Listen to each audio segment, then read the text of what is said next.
클릭해 주셔서 감사합니다. 오늘 하루 좋은 일만 가득하시길 정성을 다해 기원드립니다. 야담TV 이야기 시작하겠습니다. 한겨울 눈보라가 휘몰아치던 날이었습니다. 이제 더 이상 갈 곳이 없구나. 그래도 소연이를 살려야 해. 저 마을로 가자. 후궁 김 씨는 10살 딸 소연의 손을 꼭 쥐고 눈 덮인 산길을 내려오고 있었습니다. 어머니, 추워요.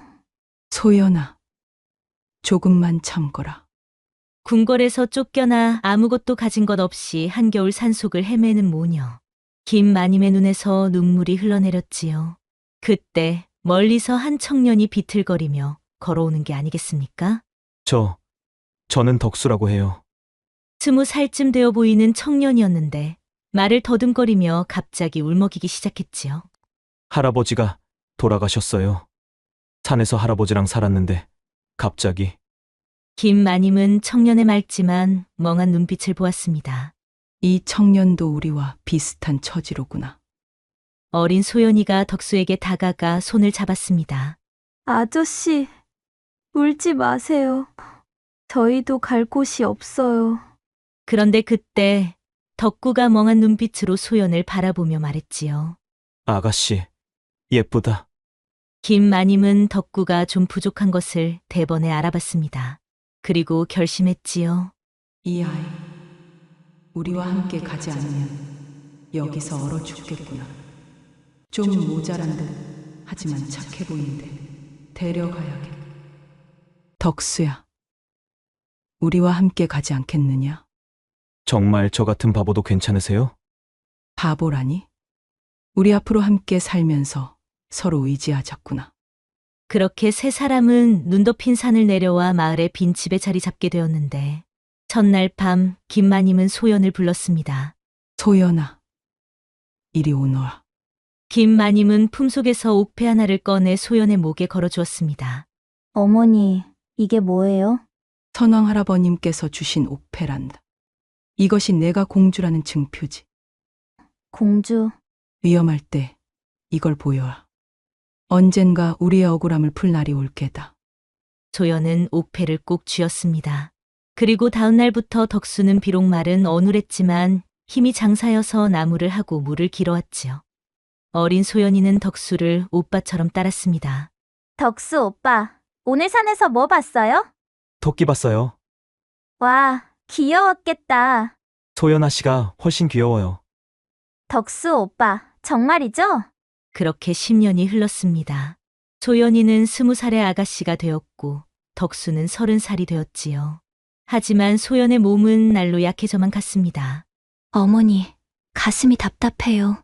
아이고, 소연아, 의원을 불러오마. 김마님은 고을의 의원들을 모두 불러왔지만 백약이 무였습니다. 이상하옵니다. 약을 드셔도 차도가 없으니 도대체 무슨 병원이기에 고치는 게 이리 어려운 것이오. 의원들은 하나같이 고개를 절레절레 저을 뿐이었지요. 덕수는 멀찌감치서 지켜보며 가슴을 쥐어뜯었습니다. 아이고, 저 어르신들은 아가씨의 병을 모르시는구나.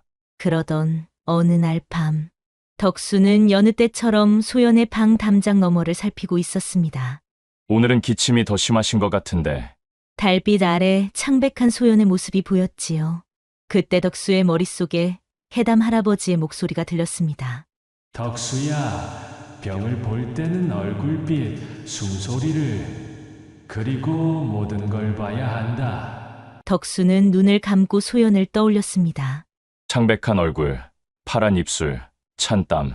이건 단순한 병이 아니야, 독이다. 바로 그때 쿵! 덕수가 중심을 잃고 담장에서 떨어졌지요. 누구냐? 방문이 열리며 소연이 나왔습니다. 덕수 오빠. 달빛 아래 마주친 소연. 덕수는 얼굴이 붉어졌지요. 아, 아가씨, 죄송합니다. 밤마다 담장 너머로 살피던 게 오빠였구나. 그때 소연이 갑자기 심하게 기침을 하더니 비틀거리자 덕수는 본능적으로 달려가 소연을 부축했습니다. 아가씨, 정신 차리십시오. 그 순간 덕수의 손이 소연의 맥을 짚었습니다. 이건 분명 도끼가. 뭐라고? 소연이 가까스로 눈을 떠며 물었지요. 덕수 오빠, 지금 뭐라고 한 거야? 아, 아가씨, 그게 바로 그때 김마님이 달려왔습니다. 아이고, 무슨 일이냐, 소연아. 어머니, 괜찮아요. 덕수 오빠가 도와주셨어요. 김마님은 덕수를 노려보았습니다. 덕수야, 대체 무슨 짓을 한 게냐? 마님, 저는 어머니, 덕수 오빠 잘못이 아니에요.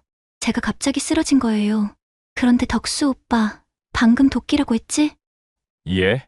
내 병이 독 때문이라고 한 거 맞지? 덕수는 고개를 끄덕였습니다.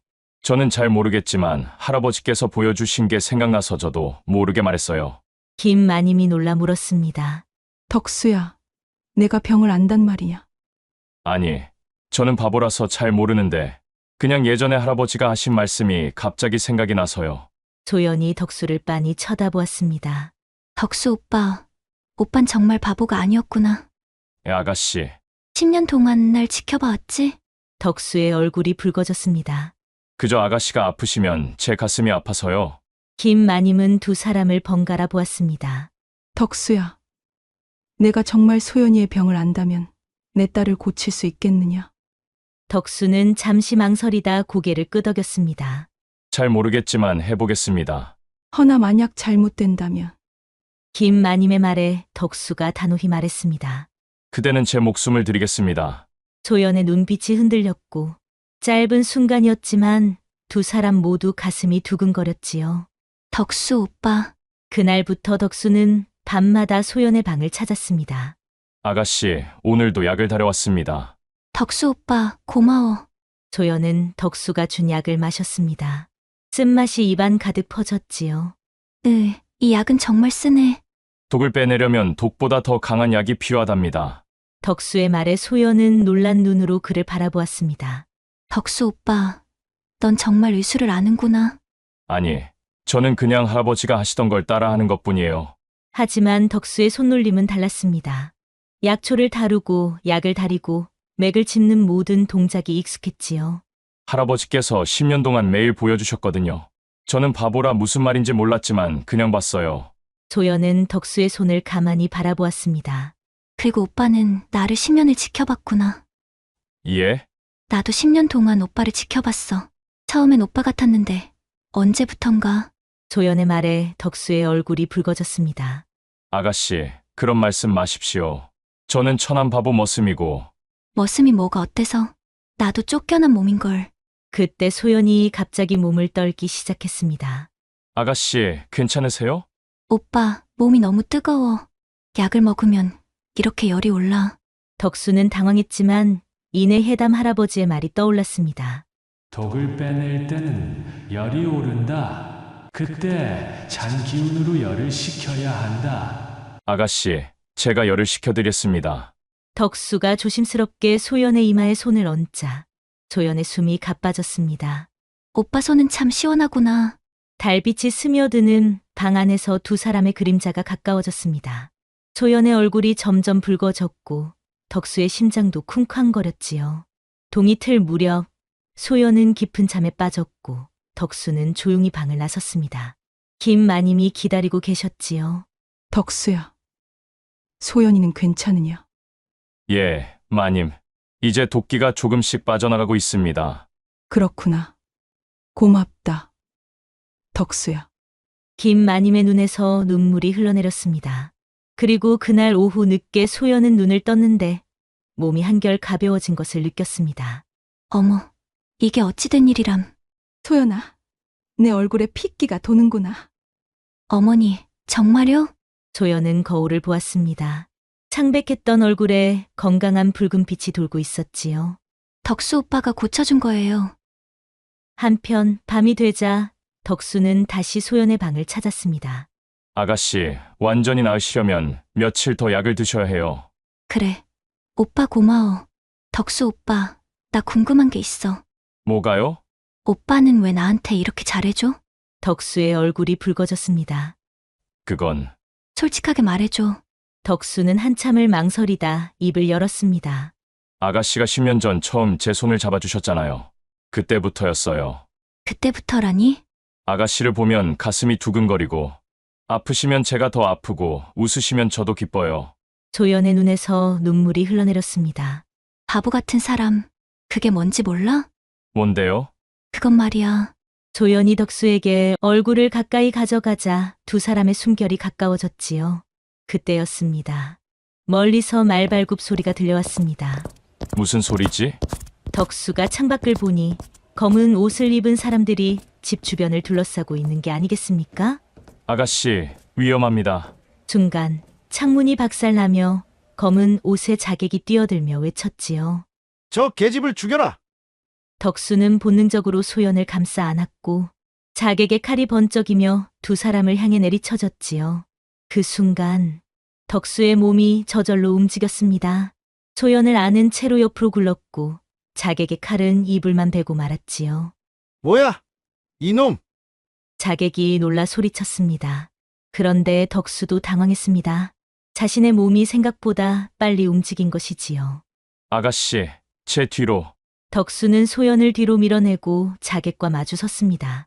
이 바보 머슴 같으니 그 꼴로 누굴 지킨다고? 자객이 다시 칼을 휘둘렀는데 덕수가 놀랍게도 그 칼을 다시 피하는 게 아니겠습니까? 옆에 있던 화로 집게를 집어들어 칼을 막아낸 것이지요. 쇠 부딪히는 소리가 울려 퍼졌습니다. 이게 어찌 된 일이냐? 바보 머슴이라고 들었는데 내 칼을 막아내 주랴? 그런데 그때 밖에서 김마님의 비명소리가 들렸습니다. 아이고, 누구냐? 어머니, 소연이 방문을 열려고 했지만 덕수가 막아섰지요. 아가씨는 여기 계세요. 덕수는 화로 집게를 든 채 밖으로 뛰쳐나갔는데 마당에는 검은 옷을 입은 자객들이 5명이나 있었지요. 마님, 괜찮으십니까? 덕수야, 조심해라. 이자들이. 그때 자객 두목으로 보이는 자가 나섰습니다. 너는 누구냐? 감히 우리 일을 방해하다니. 나는 이 집 머슴 덕수요. 당신들은 누구요? 머슴?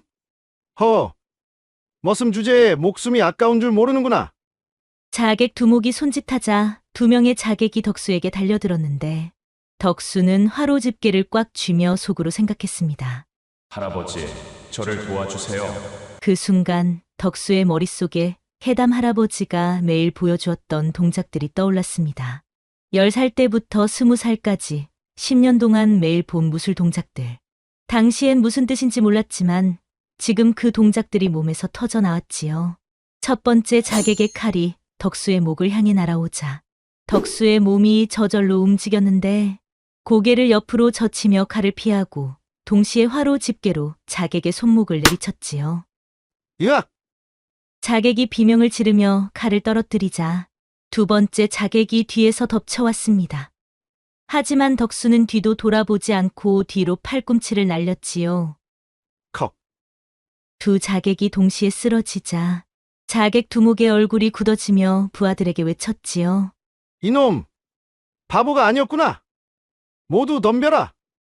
남은 3명의 자객이 동시에 덕수를 공격했습니다. 덕수는 당황했지만 몸은 계속 움직였습니다. 해담 할아버지의 목소리가 들리는 듯했지요. 덕수야, 무술은 머리가 아닌 몸이 기억하는 것이란다. 덕수는 화로 집게를 휘두르며 자객들의 칼을 막아냈고 쇠에 부딪히는 소리가 밤하늘에 울려 퍼졌지요. 이놈이 고수다. 제대로 상대해라. 자객들의 공격이 더욱 거세졌습니다. 이게 내 몸이 맞나? 덕수 자신도 믿기지 않았습니다. 자신의 몸이 이렇게 움직일 줄은 생각도 못했지요. 그때 덕수가 자객 하나의 손목을 잡아 비틀고 다른 자객의 칼을 빼앗아 해담 할아버지가 보여주었던 검법을 펼치자 자객들이 하나둘 쓰러지기 시작했고 마침내 자객 두목만 남았습니다. 이럴 수가. 기억해라. 우리는 반드시 다시 온다. 그리고는 연막을 터뜨리며 도망쳤습니다. 덕수는 쓰러진 자객들을 묶은 뒤 소연에게 달려갔습니다. 아가씨, 괜찮으세요? 덕수 오빠가 다쳤잖아. 소연이 덕수의 상처를 보며 울었습니다. 덕수야, 괜찮으냐?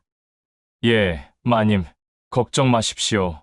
하지만 김마님의 얼굴은 창백했습니다. 이들은 중전마마가 보낸 자객들이다. 예, 중전마마라면 김 마님은 깊은 한숨을 쉬었습니다. 덕수야, 이제는 너에게도 진실을 말해야겠구나. 진실이요? 나는 임금님의 후궁이었단다. 덕수의 눈이 커졌습니다. 예, 그럼 마님께서는 그래. 그리고 소연이는 임금님의 딸 공주란다. 공주, 아가씨가 공주님이시하고요? 덕수는 믿기지 않는 표정으로 소연을 바라보았습니다. 소연이 고개를 끄덕였지요. 오빠, 미안해. 그동안 숨겨서. 아니, 아닙니다. 그런데 어찌하여 이곳에 김 마님이 말을 이었습니다.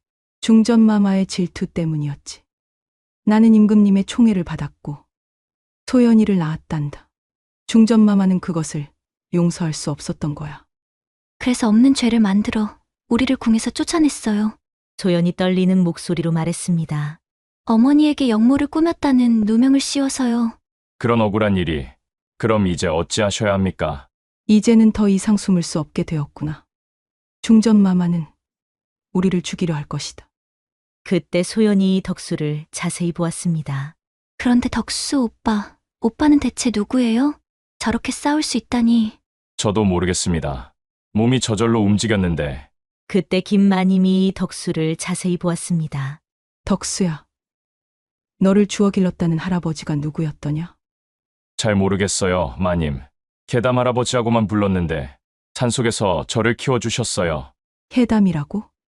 혹시 신무, 대담 도인이 아니었더냐? 신무요?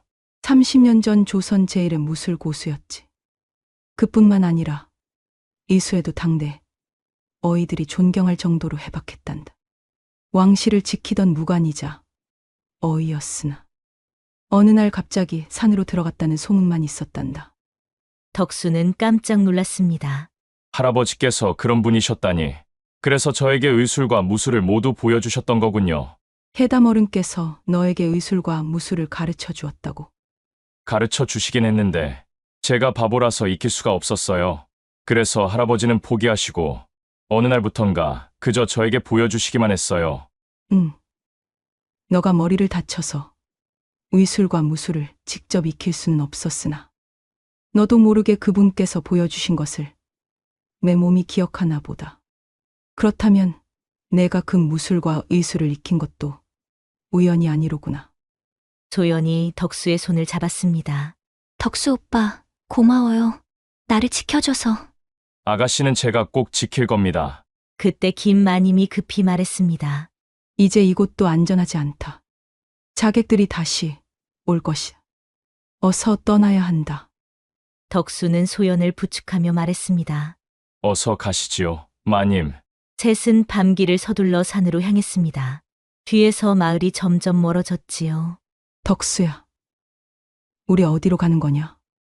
마님, 일단 산속 암자로 가시지요. 그곳에서 하루 쉬시다가 궁궐로 가야 합니다. 마님과 아가씨의 억울함을 풀어야 해요. 소연이 덕수를 바라보았습니다. 오빠, 무섭지 않아? 무섭지요. 하지만 마님과 공주마마를 지켜야 하니까요. 그렇게 밤이 깊어질 무렵 세 사람은 작은 암자에 도착했습니다. 여기가 어디냐? 제가 어렸을 때 할아버지와 잠시 머물렀던 곳입니다. 암자 문을 두드리자 노승 한 분이 나왔습니다. 아이고, 이 밤중에 누구신지요? 스님, 급한 일이 있어 하룻밤만 묵어가도 되겠습니까? 노승은 세 사람의 다급한 모습을 보고 고개를 끄덕였습니다. 어서 들어오시게. 피곤하실 텐데 쉬어 가시게. 감사합니다, 스님. 암자 안으로 들어간 세 사람. 소연은 지쳐서 곧바로 잠들었고 김마님도 피곤한 몸을 이었습니다. 덕수만 홀로 밖에 서서 밤하늘을 바라보았지요. 할아버지, 저는 어떻게 해야 합니까? 별빛만이 그의 물음에 답할 뿐이었습니다. 잠을 이룰 수 없었던 덕수는 암자 마당을 거닐고 있었는데 그때 노승이 다가와 말했지요. 잠이 안 오시는 모양이군요. 예, 스님. 생각할 게 많아서요. 허허, 그럴 만도 하겠구려. 자객들에게 쫓기는 몸이니? 덕수는 놀라 노승을 바라보았습니다. 어찌 아셨습니까? 오래 살다 보면 보이는 것들이 있지요. 그런데 말이오, 댁의 얼굴이 많이 낯이 익은데 댁은 혹시 해담 도인을 아시오? 예, 제 할아버지셨습니다. 노승의 눈이 커졌습니다. 그렇다면 댁이 그 아이로구나. 예, 저를 아십니까? 20년 전 해담 도인께서 어린아이를 데리고 이 암자에 오셨지. 머리를 다쳐 정신이 없는 아이였는데 보아하니 그대가 맞구려. 그게 저였습니까? 그렇소. 해담 도인께서 말씀하시길 이 아이는 억울한 누명을 쓴 집안의 마지막 핏줄이라고 하셨소. 병조판서 유대감 댁의 그런데 그때 갑자기 덕수가 머리를 붙잡고 쓰러졌습니다.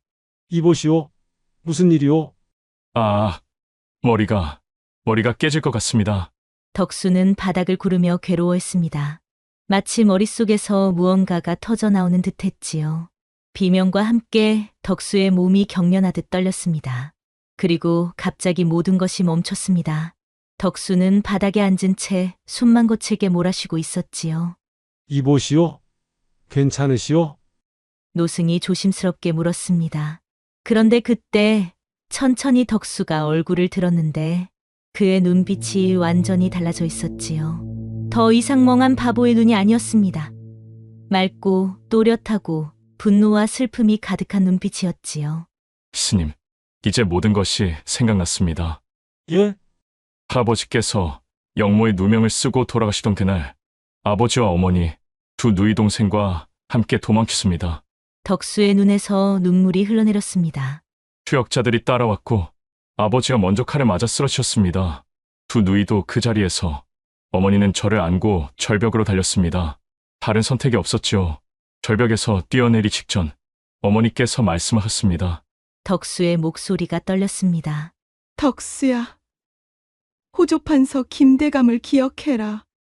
김판서 대감이 우리를 역적으로 만들었다. 그는 중전마마의 오빠로 내 할아버지가 군권을 쥐고 임금님의 총애를 받는 것을 눈의 가시처럼 여겼단다. 김판서라. 할아버지께서 호조판서 김대감의 딸이 중전에 오르는 것을 반대하셨습니다. 그 여인이 간악하다는 것을 아셨으니까요. 그래서 호조판서 김대감이 역모를 꾸며 할아버지를 제거한 겁니다. 덕수는 주먹을 불끈 쥐었습니다. 그리고 어머니는 저를 안고 절벽에서 뛰어내리셨습니다. 물에 떨어진 후 정신을 차렸을 때 어머니는 이미 그리고 저는 머리를 심하게 다쳐 기억을 잃었습니다. 해담 할아버지께서 저를 구해주셨고 10년 동안 산속에서 키워주셨습니다. 이제야 모든 것을 기억하셨구려. 예, 이제 제가 할 일이 무엇인지 압니다. 덕수는 하늘을 올려다보았습니다. 할아버지, 아버지, 어머니, 그리고 누이들의 억울함을 반드시 풀겠습니다. 호조판서 김대감과 중전마마의 악행을 세상에 밝히겠습니다. 할아버지께서 주신 모든 것을 다 쓰겠습니다. 그때 뒤에서 조용한 발소리가 들렸는데 소연이었지요. 덕수 오빠, 무슨 소리가 들려서 무슨 일 있었어요? 그런데 소연은 덕수를 보고 깜짝 놀랐는데 덕수의 눈빛이 완전히 달라져 있었지요. 오빠, 눈이? 덕수는 소연을 똑바로 바라보았습니다. 소연 아가씨, 이제 저는 더 이상 바보가 아닙니다. 모든 기억이 돌아왔습니다. 오빠, 그리고 알았습니다. 우리의 적이 같다는 것을. 김판서와 중전마마, 그들이 제 가족과 아가씨 모녀를 파멸시킨 원흉입니다. 덕수는 소연에게 노승과의 대화를 모두 말해주었습니다. 소연은 덕수의 손을 꼭 잡아주었지요. 그랬구나. 오빠도 나처럼 억울한 누명을 쓴 집안이었네. 예, 하지만 이제는 알았으니 바로 잡을 겁니다. 다음 날 아침, 세 사람은 노승의 배웅을 받으며 암자를 나섰습니다. 조심히 가시게. 험난한 길이 될 것이오. 감사합니다, 스님. 은혜 잊지 않겠습니다. 덕수의 말투가 완전히 달라져 있었습니다. 김 마님은 달라진 덕수를 신기한 듯 바라보았습니다.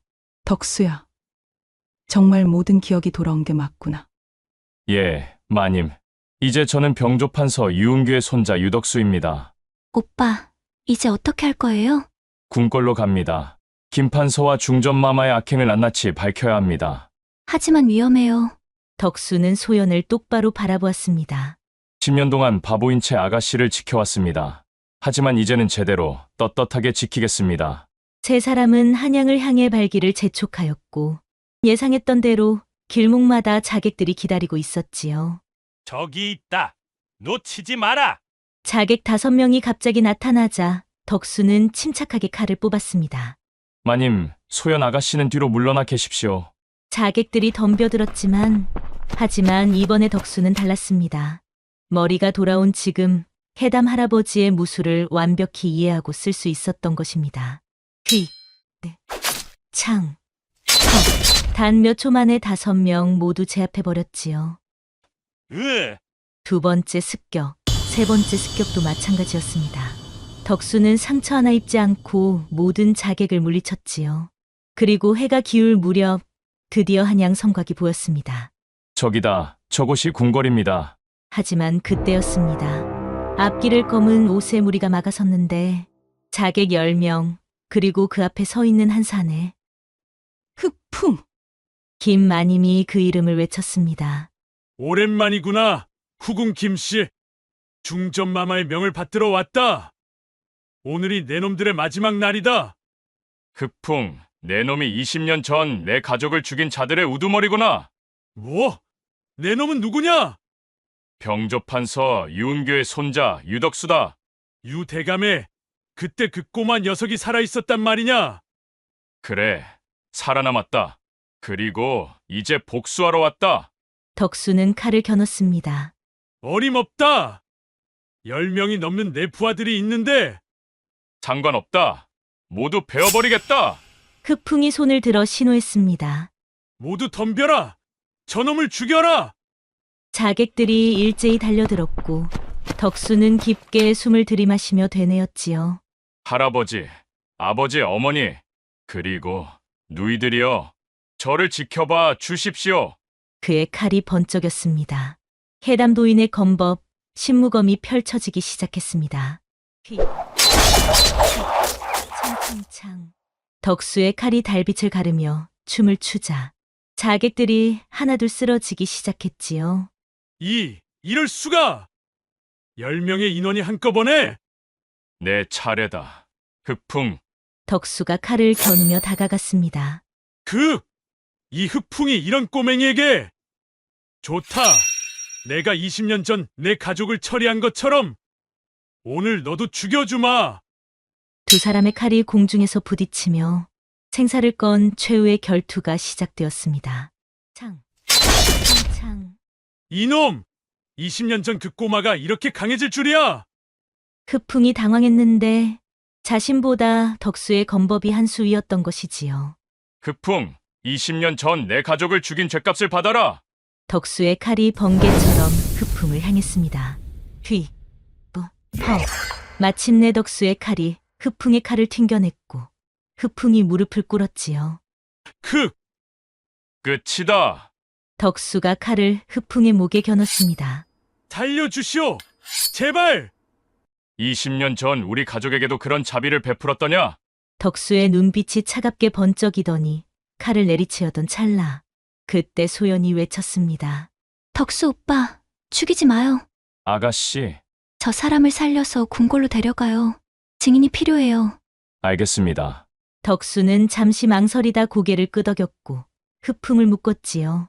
내 놈은 직접 임금님 앞에서 중전마마의 악행을 고백하게 될 것이다. 한편 이소란으로 궁에서 군사들이 몰려와서 덕수 일행을 둘러싸며 물었지요. 내 놈들은 누군데 궁궐 근처에서 칼을 들고 소란이냐? 나는 후궁 김씨다. 임금님을 뵙겠다. 뭐라고? 후궁 김씨라니? 주문장들이 잠시 당황하자 소연이 목에 걸고 있던 옥패를 꺼내 보여줬지요. 이것을 보아라. 선원께서 내게 주신 옥패다. 붉은 노을 아래 옥패가 빛났고 군사는 그 옥패를 보고 깜짝 놀라 무릎을 꿇으며 말했습니다.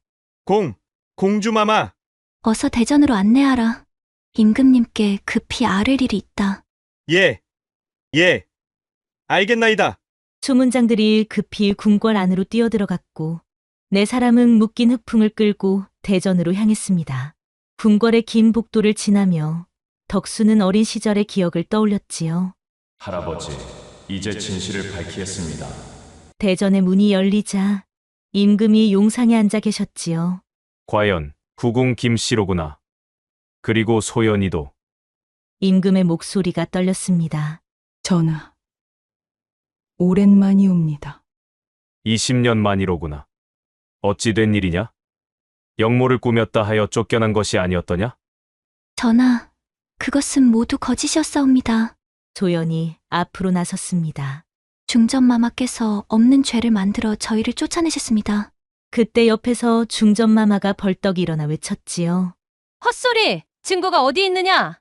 증거는 바로 여기 있습니다. 덕수가 묶인 흑풍을 앞으로 끌고 나왔습니다. 이자는 중전마마의 친위 무사 흑풍입니다. 흑풍, 고백하라. 흑풍은 떨리는 목소리로 말했습니다. 전하, 소인은 중전마마의 명을 받들어 후궁 김씨를 모함하였사옵니다. 뭐라고? 임금의 얼굴이 굳어졌습니다. 그뿐이 아니옵니다. 중전마마께서는 지난 20년 동안 수많은 후궁들에게 독을 먹여 죽이셨사옵니다. 이놈이 어디서 거짓말을 하느냐? 중전마마가 소리쳤지만 김마님이 앞으로 나섰습니다. 전하, 증거가 있사옵니다. 김마님은 품속에서 낡은 서신 뭉치를 꺼냈습니다. 20년 전 궁에서 쫓겨날 때 소첩은 이것들을 몰래 챙겨왔사옵니다. 언젠가 진실을 밝힐 날을 위해서요. 임금이 서신들을 받아보았습니다. 이것은 중전마마와 김판서가 주고받은 서신이옵니다. 후궁들을 제거하고 저를 모함한 계획이 모두 적혀 있사옵니다. 흑풍도 고개를 끄덕였습니다. 맞사옵니다. 전하, 그 서신대로 소인이 움직였사옵니다.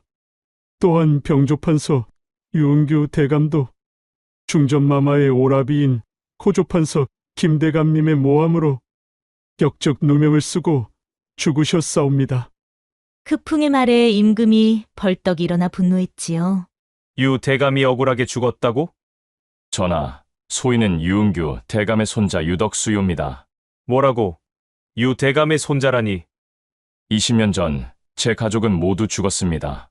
하지만 소인만 살아남았습니다. 이제 진실을 밝혀왔습니다. 임금은 덕수를 자세히 보았습니다. 그대 혹시 목 뒤에 별 모양점이 있지 않느냐? 예, 전하, 있사옵니다. 과연 유 대감의 손자가 맞구나. 유 대감께서 손자 자랑을 하실 때 목 뒤에 별점 이야기를 하셨지. 전하, 이건 저 년놈들의 농간이옵니다. 입 닥쳐라! 유 대감은 나의 스승이자 충신이었다. 그런데 내 놈들이 모함을 해서 죽였단 말이냐? 당장 중전을 폐하라. 그리고 김판서를 잡아들여라.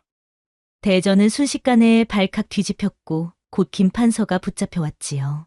전하, 이것은 오해이옵니다. 오해라고! 내 놈이 유 대감을 모함하고 후궁들을 제거한 증거가 여기 다 있다. 이것은 이건 내 놈의 필체가 아니더냐? 역모를 꾸민 것은 유 대감이 아니라 내 놈이었구나.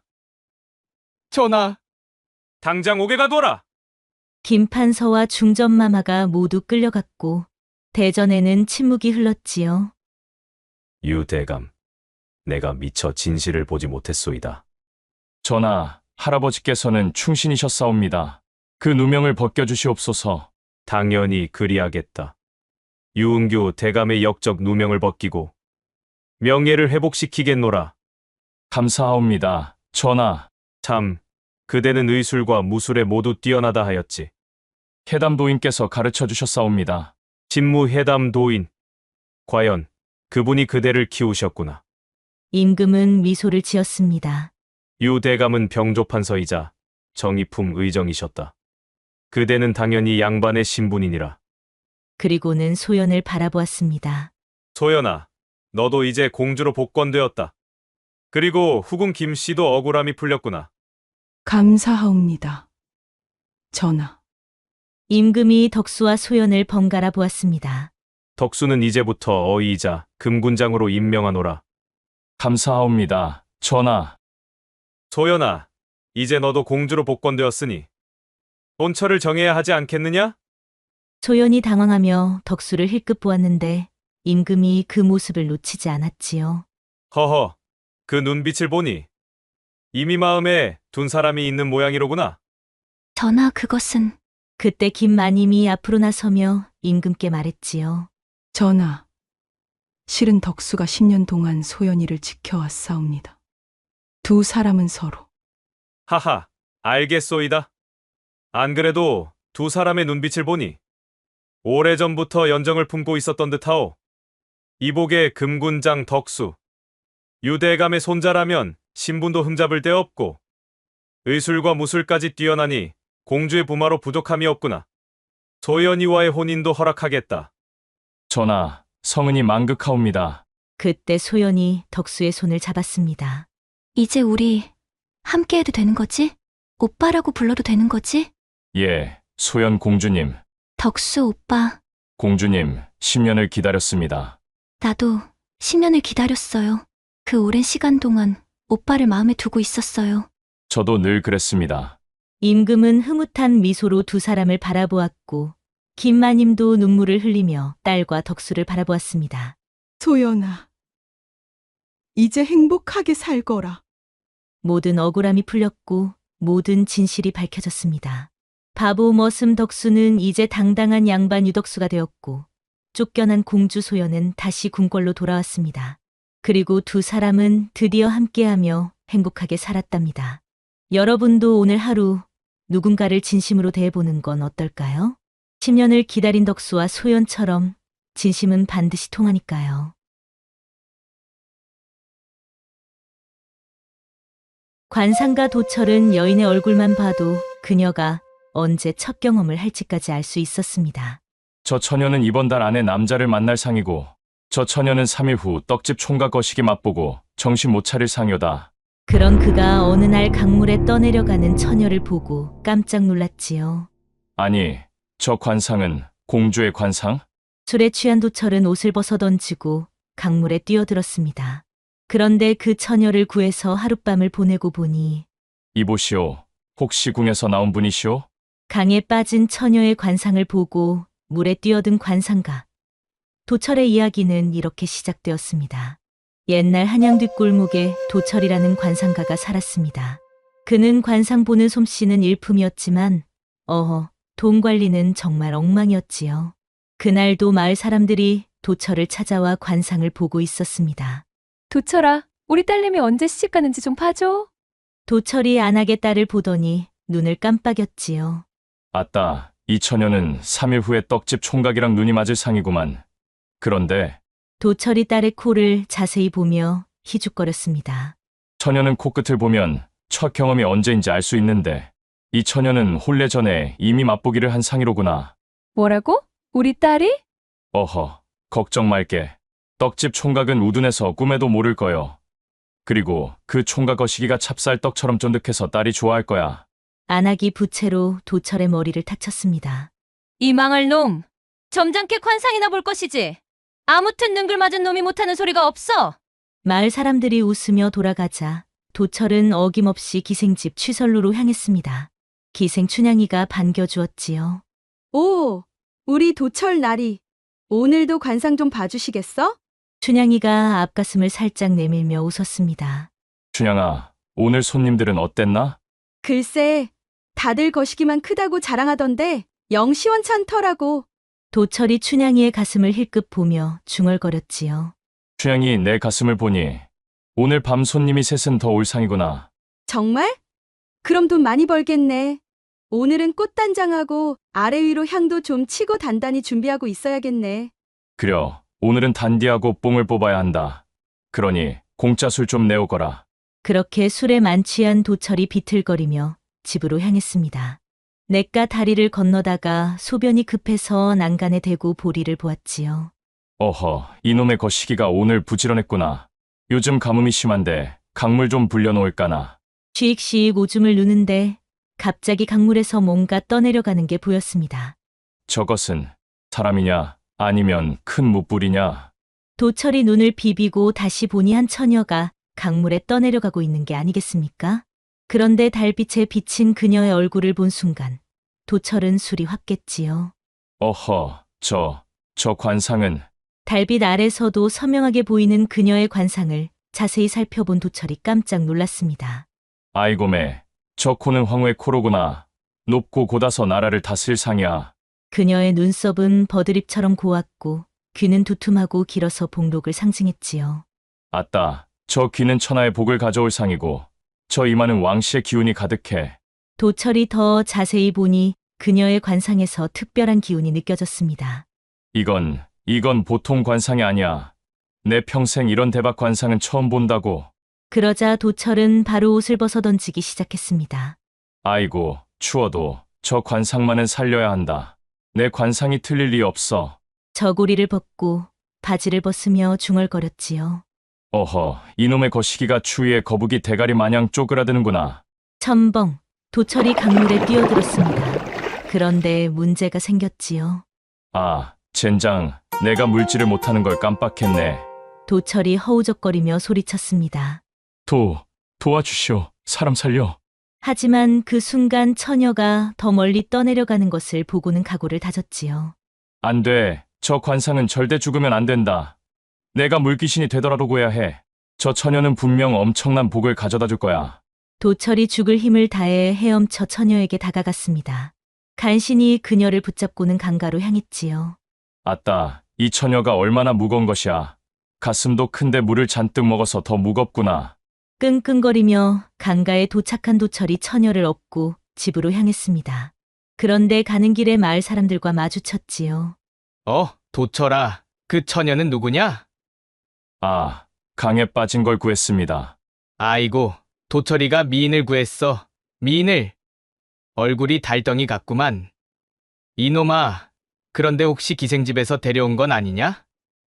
마을 사람들이 수군거리자 도철이 당황했습니다.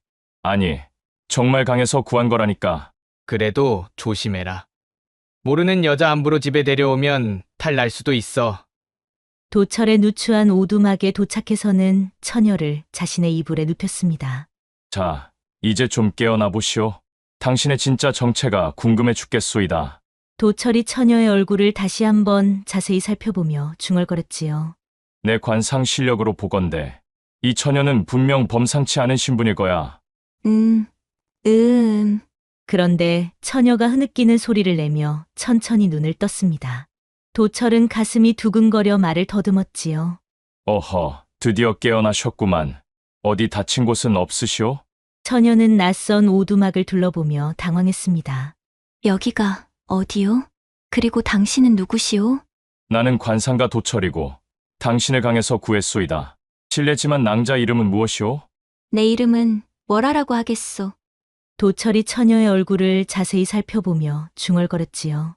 월하, 아이고매. 그 이름도 귀한 상을 가진 분다운 이름이구려. 그러자 도철이 갑자기 월하의 손바닥을 보더니 깜짝 놀랐습니다.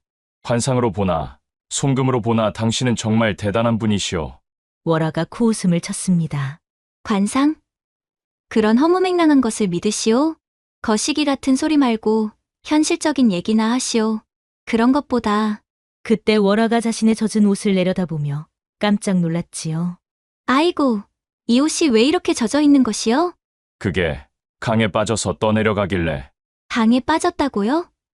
내가 왜? 그걸 내가 어떻게 알겠소. 떠내려가고 있길래 건져냈소. 건져냈다니 나를 물고기 취급하는 거요? 아니, 그게 아니라 아따, 사람 목숨 살려놨더니 왜 따지는 거요? 구해줬다고요? 혹시 그 과정에서 뭔가 보신 건 없어요? 보다니 뭘 봤다는 거요? 거시기, 그런 거 말이에요. 허참, 난 관상만 봤을 뿐이라니까. 이 처녀가 참. 그때 밖에서 마을 안악들의 목소리가 들려왔습니다. 도철이 얼굴을 빨갛게 하며 창문으로 대답했지요. 아니, 그게 아니라 그냥 아픈 사람 돌봐준 것뿐이라니까. 월하가 도철을 보며 속삭였습니다. 저 사람들이 뭐라고 하는 거요? 아, 아무것도 아니요. 도철이 얼굴을 빨갛게 하며 더듬거렸습니다. 일단 옷을 갈아입어야 할 것 같은데. 내 옷밖에 없는데 좀 클 텐데. 어쩔 수 없구려. 그럼 등을 돌리고 계시오. 도철이 황급히 돌아서며 중얼거렸습니다. 아, 그런데 혹시 속치마도 젖었을 텐데 내가 입던 잠방이라도 하나 있겠소? 뭐라고요? 당신이 입던 걸 나보고 입으라고요? 아니, 그게 다른 속옷이 없어서. 아이고, 이 변태 같은 사람. 남자가 입던 걸 처녀한테 입으라니. 그럼 어쩌란 말이요. 젖은 채로 있다가 열병이 나는 것보다 낫지 않소? 그래도 그건 너무하잖아요. 차라리 안 입고 말지. 안 입고? 그럼, 어허, 그것도 이상하고. 아이 참, 이 양반이 진짜 못하는 소리가 없네. 일단 알았으니까 얼른 옷이나 주시오. 변태 관상가.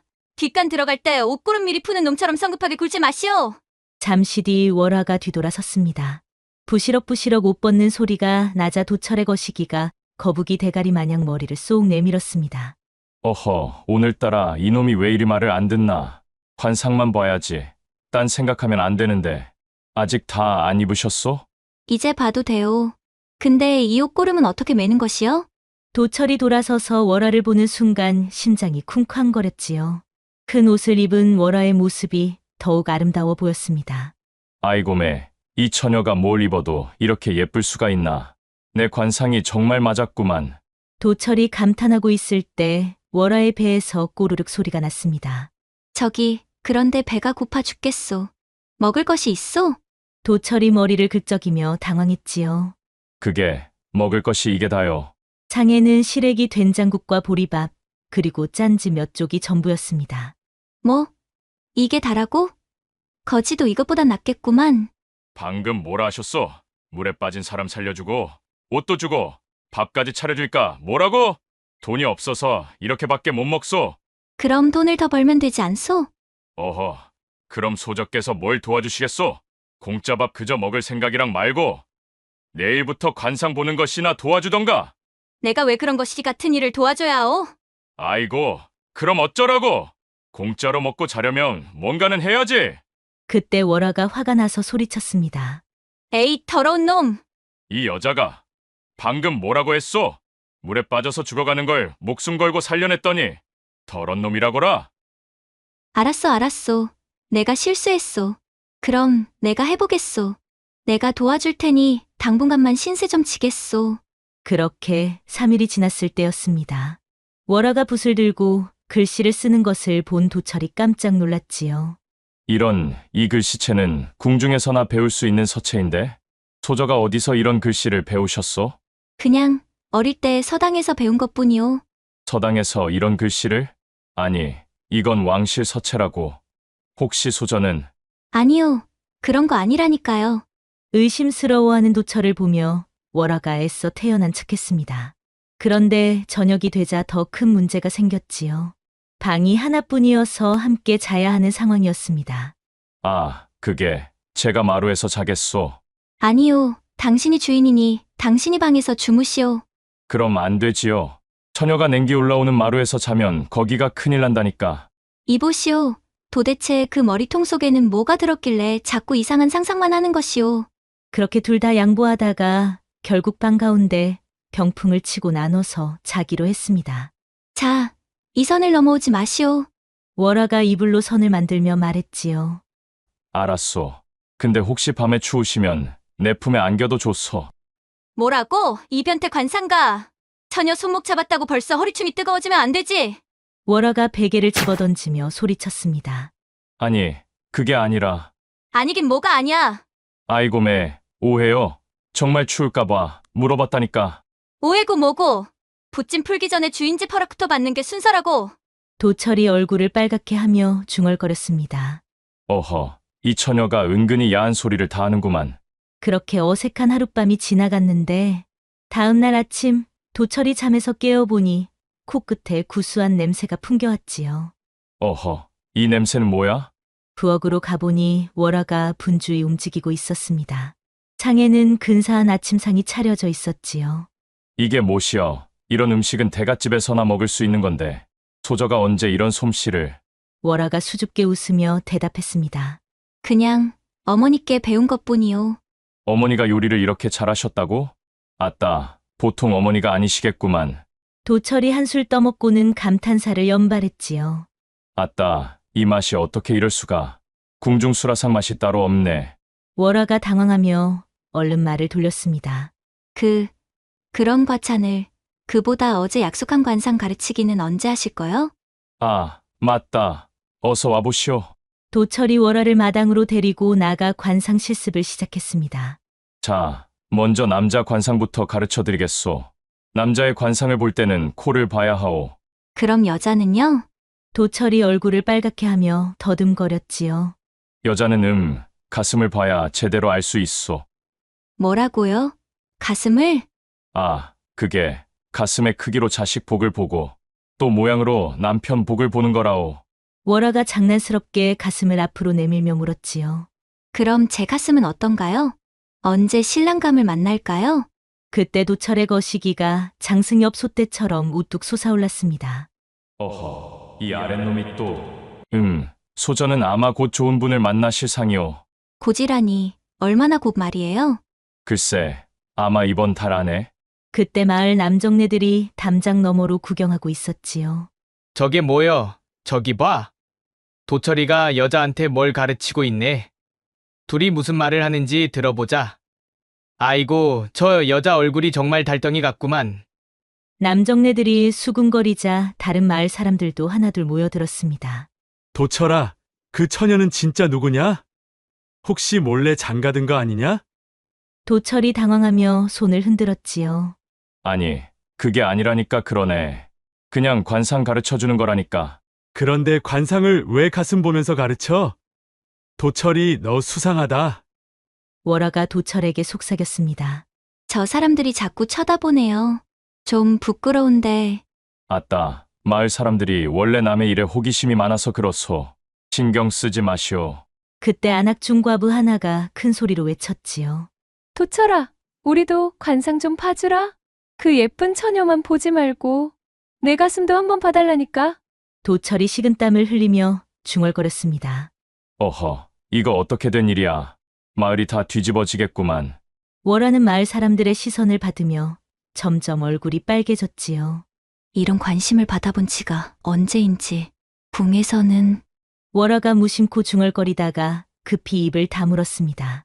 마을 사람들이 돌아가고 나자 도철은 월화를 바라보며 가슴이 이상하게 두근거렸지요. 어허, 이상하다. 내가 왜 이렇게 가슴이 뛰는 걸까? 월화의 배려심 깊은 모습과 교양 있는 말투를 보며 점점 마음이 흔들렸습니다.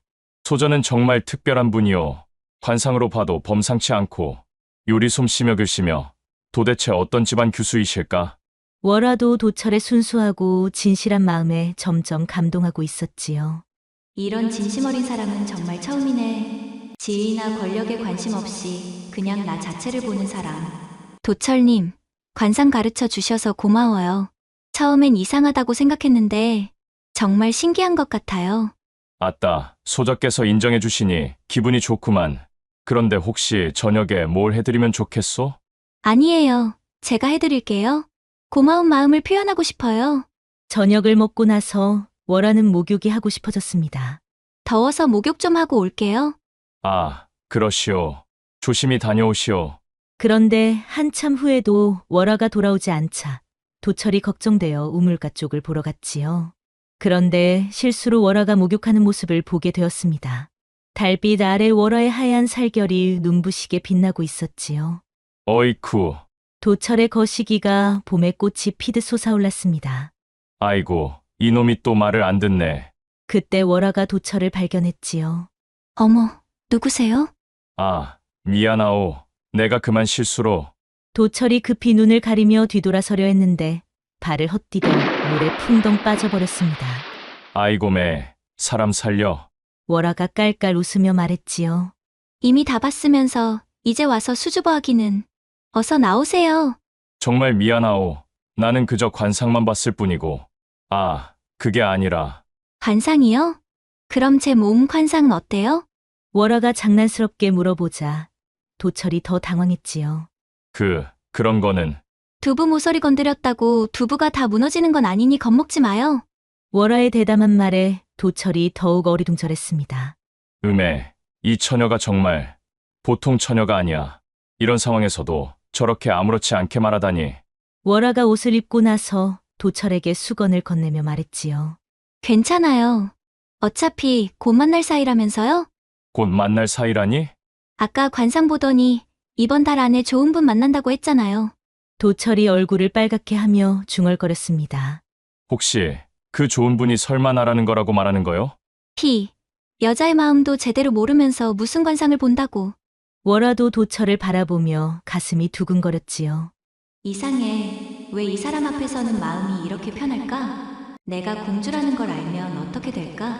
둘 다 서로를 바라보며 묘한 감정에 휩싸였습니다. 어허, 이 기분이 뭘까? 혹시 이게 사랑인가? 그렇게 그날 밤, 두 사람은 며칠 동안 서로에게 느끼고 있던 감정이 무엇인지 깨닫게 되었지요. 다음 날 아침, 도철과 월화가 달콤한 분위기에 젖어 있을 때였습니다. 갑자기 말발굽 소리가 요란하게 들려왔습니다. 어허, 저 소리가 뭐야? 도철이 창문으로 내다보니 관군들이 마을을 수색하고 있었습니다. 이보시오. 혹시 이상한 여인을 본 적 있느냐? 관군 대장이 마을 사람들에게 소리쳤지요. 이상한 여인이라니. 어떤 분을 말씀하시는지. 궁에서 실종된 공주마마이시다. 키는 보통이고 얼굴이 달덩이처럼 예쁘다더라. 그 말을 들은 월화가 얼굴이 하얗게 변했습니다. 아이고, 월화가 급히 도철의 소매를 잡아당겼지요. 저들이 나를 찾는 것 같아요. 뭐라고? 소저가 설마? 도철이 월화를 빤히 쳐다보자 월화가 당황했습니다. 아니에요. 저는 그냥 평범한 여인일 뿐이에요. 평범한 여인이 왜 이렇게 떨고 그래? 혹시 정말로? 그때 관군들이 도철의 집 마당으로 들어왔습니다. 이 집도 수색하겠다. 어허, 이거 어떻게 하지? 도철이 급히 월화를 뒤주 안에 숨겼습니다. 숨죽이고 계시오. 절대 소리 내지 마시오. 내 놈이 이 집 주인냐? 도철이 문을 열며 태연한 척했지요. 아이고, 어서 오십시오. 무슨 일이십니까? 혹시 이 집에 수상한 여인이 숨어 있지 않느냐? 수상한 여인이요? 아따, 저는 혼자 사는 총각인데 수상한 여인이라도 좋으니 하나 있으면 좋겠습니다요. 관군들이 집 안을 둘러보기 시작했습니다. 집 안에서 향내가 나는군. 도철이 식은땀을 흘리며 대답했지요. 아, 그건 제가, 어제 이웃마을 처녀와 눈이 맞아서 하룻밤 보내서 그렇소. 오호, 그래? 어떤 처녀더냐? 아따, 가슴도 탐스럽고 엉덩이도 시하고 밤일도 끝내주더라고. 관군들이 키득거리며 웃었지요. 이놈이 보기보다 바람둥이네. 그래, 총각이 그럴 수도 있지. 그때 뒤주에서 부시럭부시럭 소리가 났습니다. 저 소리는 뭐냐? 도철이 더욱 당황했지요. 아, 그건 요즘 쥐가 말썽이요. 쥐치고는 소리가 크네. 관군들이 의심스러워하며 뒤주 쪽으로 다가갔습니다. 한번 확인해보자. 도철이 급히 막아섰지요. 아니, 그럴 것 없습니다. 정말 쥐뿐이라니까. 그래도 확인은 해봐야지. 관군이 뒤주 뚜껑에 손을 대려는 순간 도철이 기지를 발휘했습니다. 아, 맞다. 어제 그 처녀가 속옷을 두고 갔네. 도철이 월화의 속옷을 꺼내 보이자 관군들이 환호했지요. 오, 정말 처녀의 속옷이 있네. 이거 보니까 정말 여자가 있었구나. 어허, 이 색시 속옷이 참 고급스럽네. 관군들이 만족스러워하며 나가려 할 때 대장이 한마디 더 했지요. 그래도 혹시 수상한 여인 보면 즉시 신고해라. 알겠습니다. 관군들이 떠나고 나서야 도철이 안도의 한숨을 쉬며 월화를 귀주에서 꺼내어 주었습니다. 휴, 다행이다. 어허, 이제 괜찮소. 월화, 이제 솔직히 말해주시오. 당신 정체가 뭐여? 월화가 피하려 했지만 도철이 계속 추궁했습니다. 평범한 여인이 어떻게 그런 왕실 서체를 쓰고 궁중 요리를 하고 관군들이 찾아다니는 거요? 그냥 좋은 집안에서 자란 것뿐이에요. 좋은 집안? 그럼 외강에 떠내려가고 있었소? 평범한 여인이 왜? 도철의 계속되는 질문에 월화가 점점 답답해했습니다. 그런 것들은 말할 수 없어요. 왜 말할 수 없소? 혹시 정말로? 그만해요. 너무 캐묻지 마세요. 월화는 마음속으로 깊은 갈등에 빠져 있었습니다. 이 사람은 믿을 만하지만 내가 공주라는 걸 알면 어떻게 될까? 지금까지 이렇게 편하게 지냈는데 신분이 드러나면 모든 게 달라질 거야. 하지만 이렇게 계속 속일 수는 없어. 언젠가는 들통날 텐데. 그때 월화가 옷을 정리하다가 실수로 속치마가 떨어졌습니다. 도철이 그것을 주워주려다가 깜짝 놀랐지요. 어허, 이것은 속옷 안쪽에 황실에서만 사용하는 봉황 문양이 수놓여 있었던 것입니다. 이 문양은 황실에서만 사용하는 봉황 문양이야. 월화가 얼굴이 새하얗게 변했습니다. 그것은... 설마 당신이 정말로 공주마마? 도철이 벌벌 떨며 무릎을 꿇으려 하자 월화가 급히 막았지요. 아니에요. 그냥 우연히 얻은 거예요. 우연히? 이런 귀한 물건을 우연히 얻는다고? 도철이 월화를 빤히 쳐다보며 중얼거렸습니다.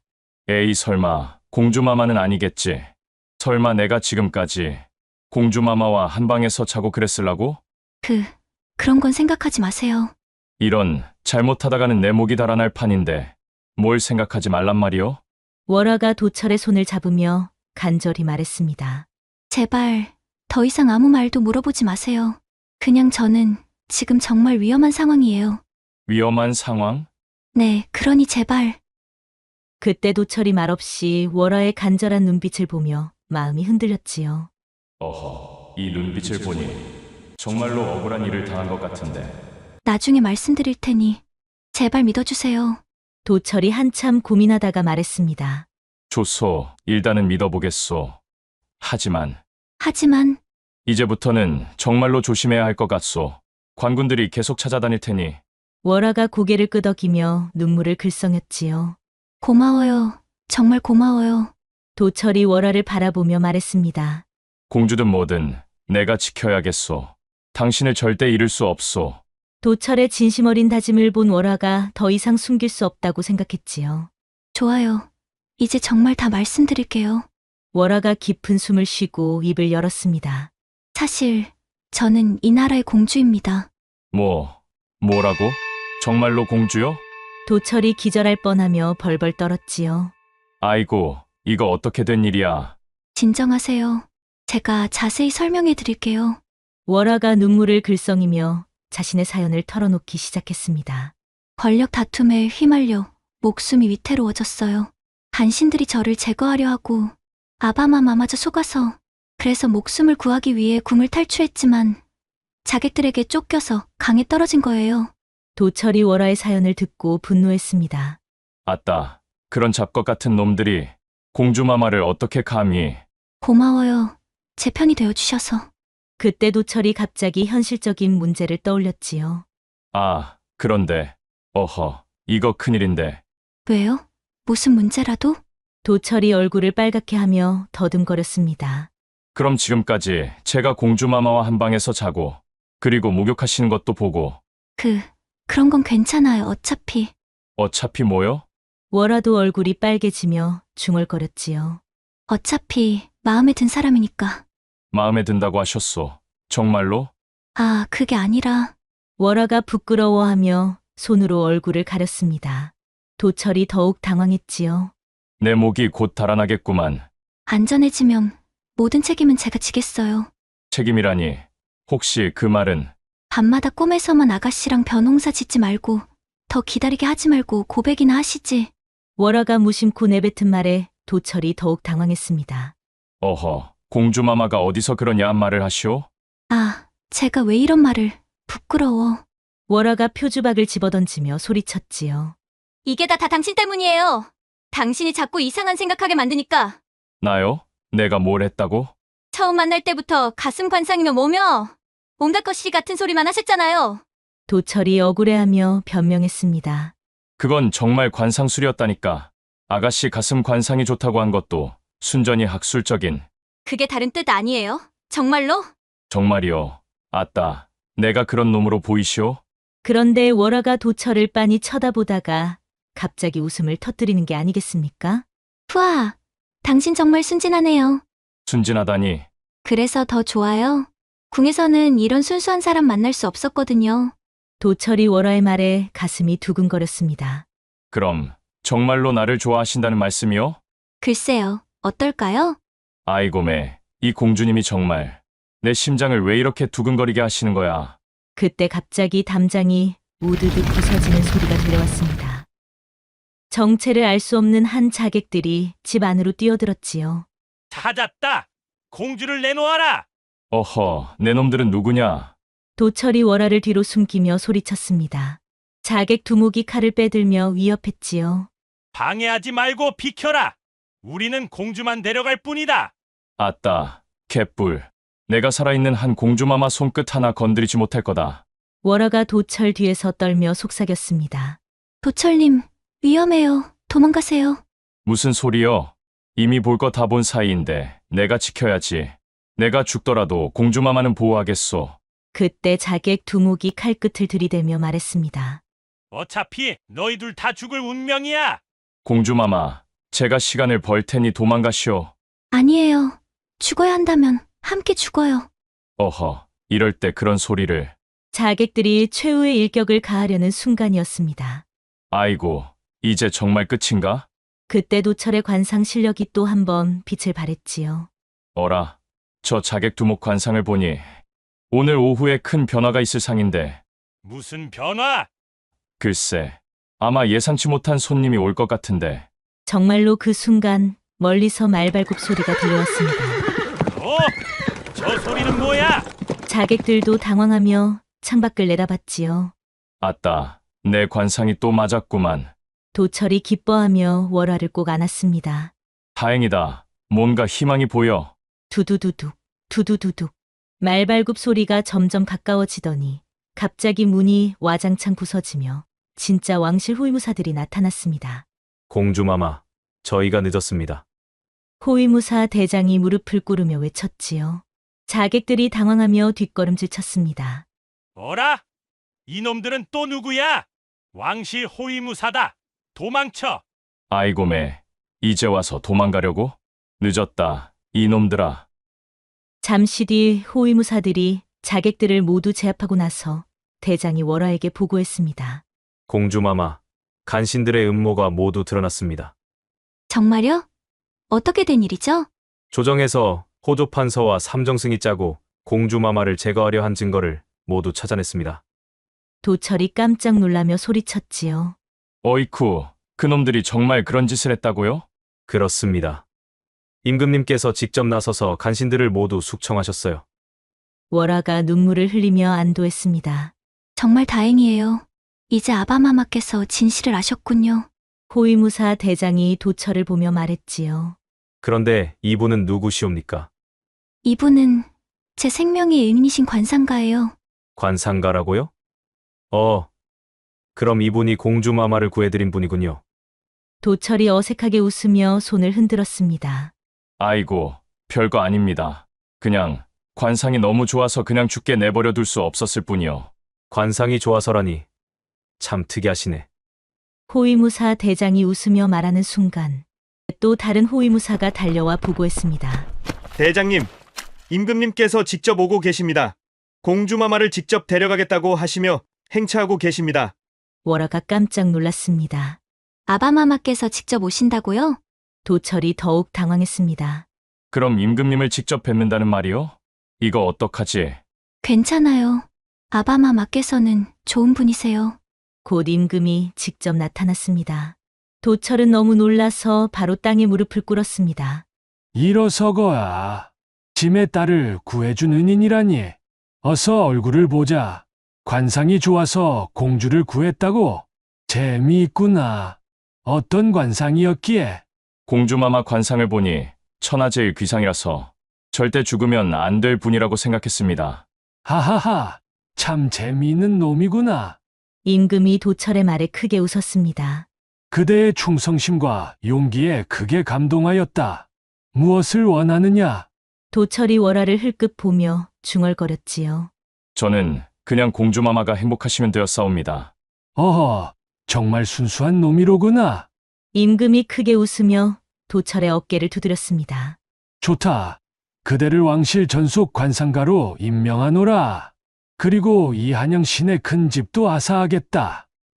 휴, 이제 관상으로 굶을 일은 없겠구나. 그때 마을 사람들이 소문을 듣고 몰려와서 웅성거렸습니다.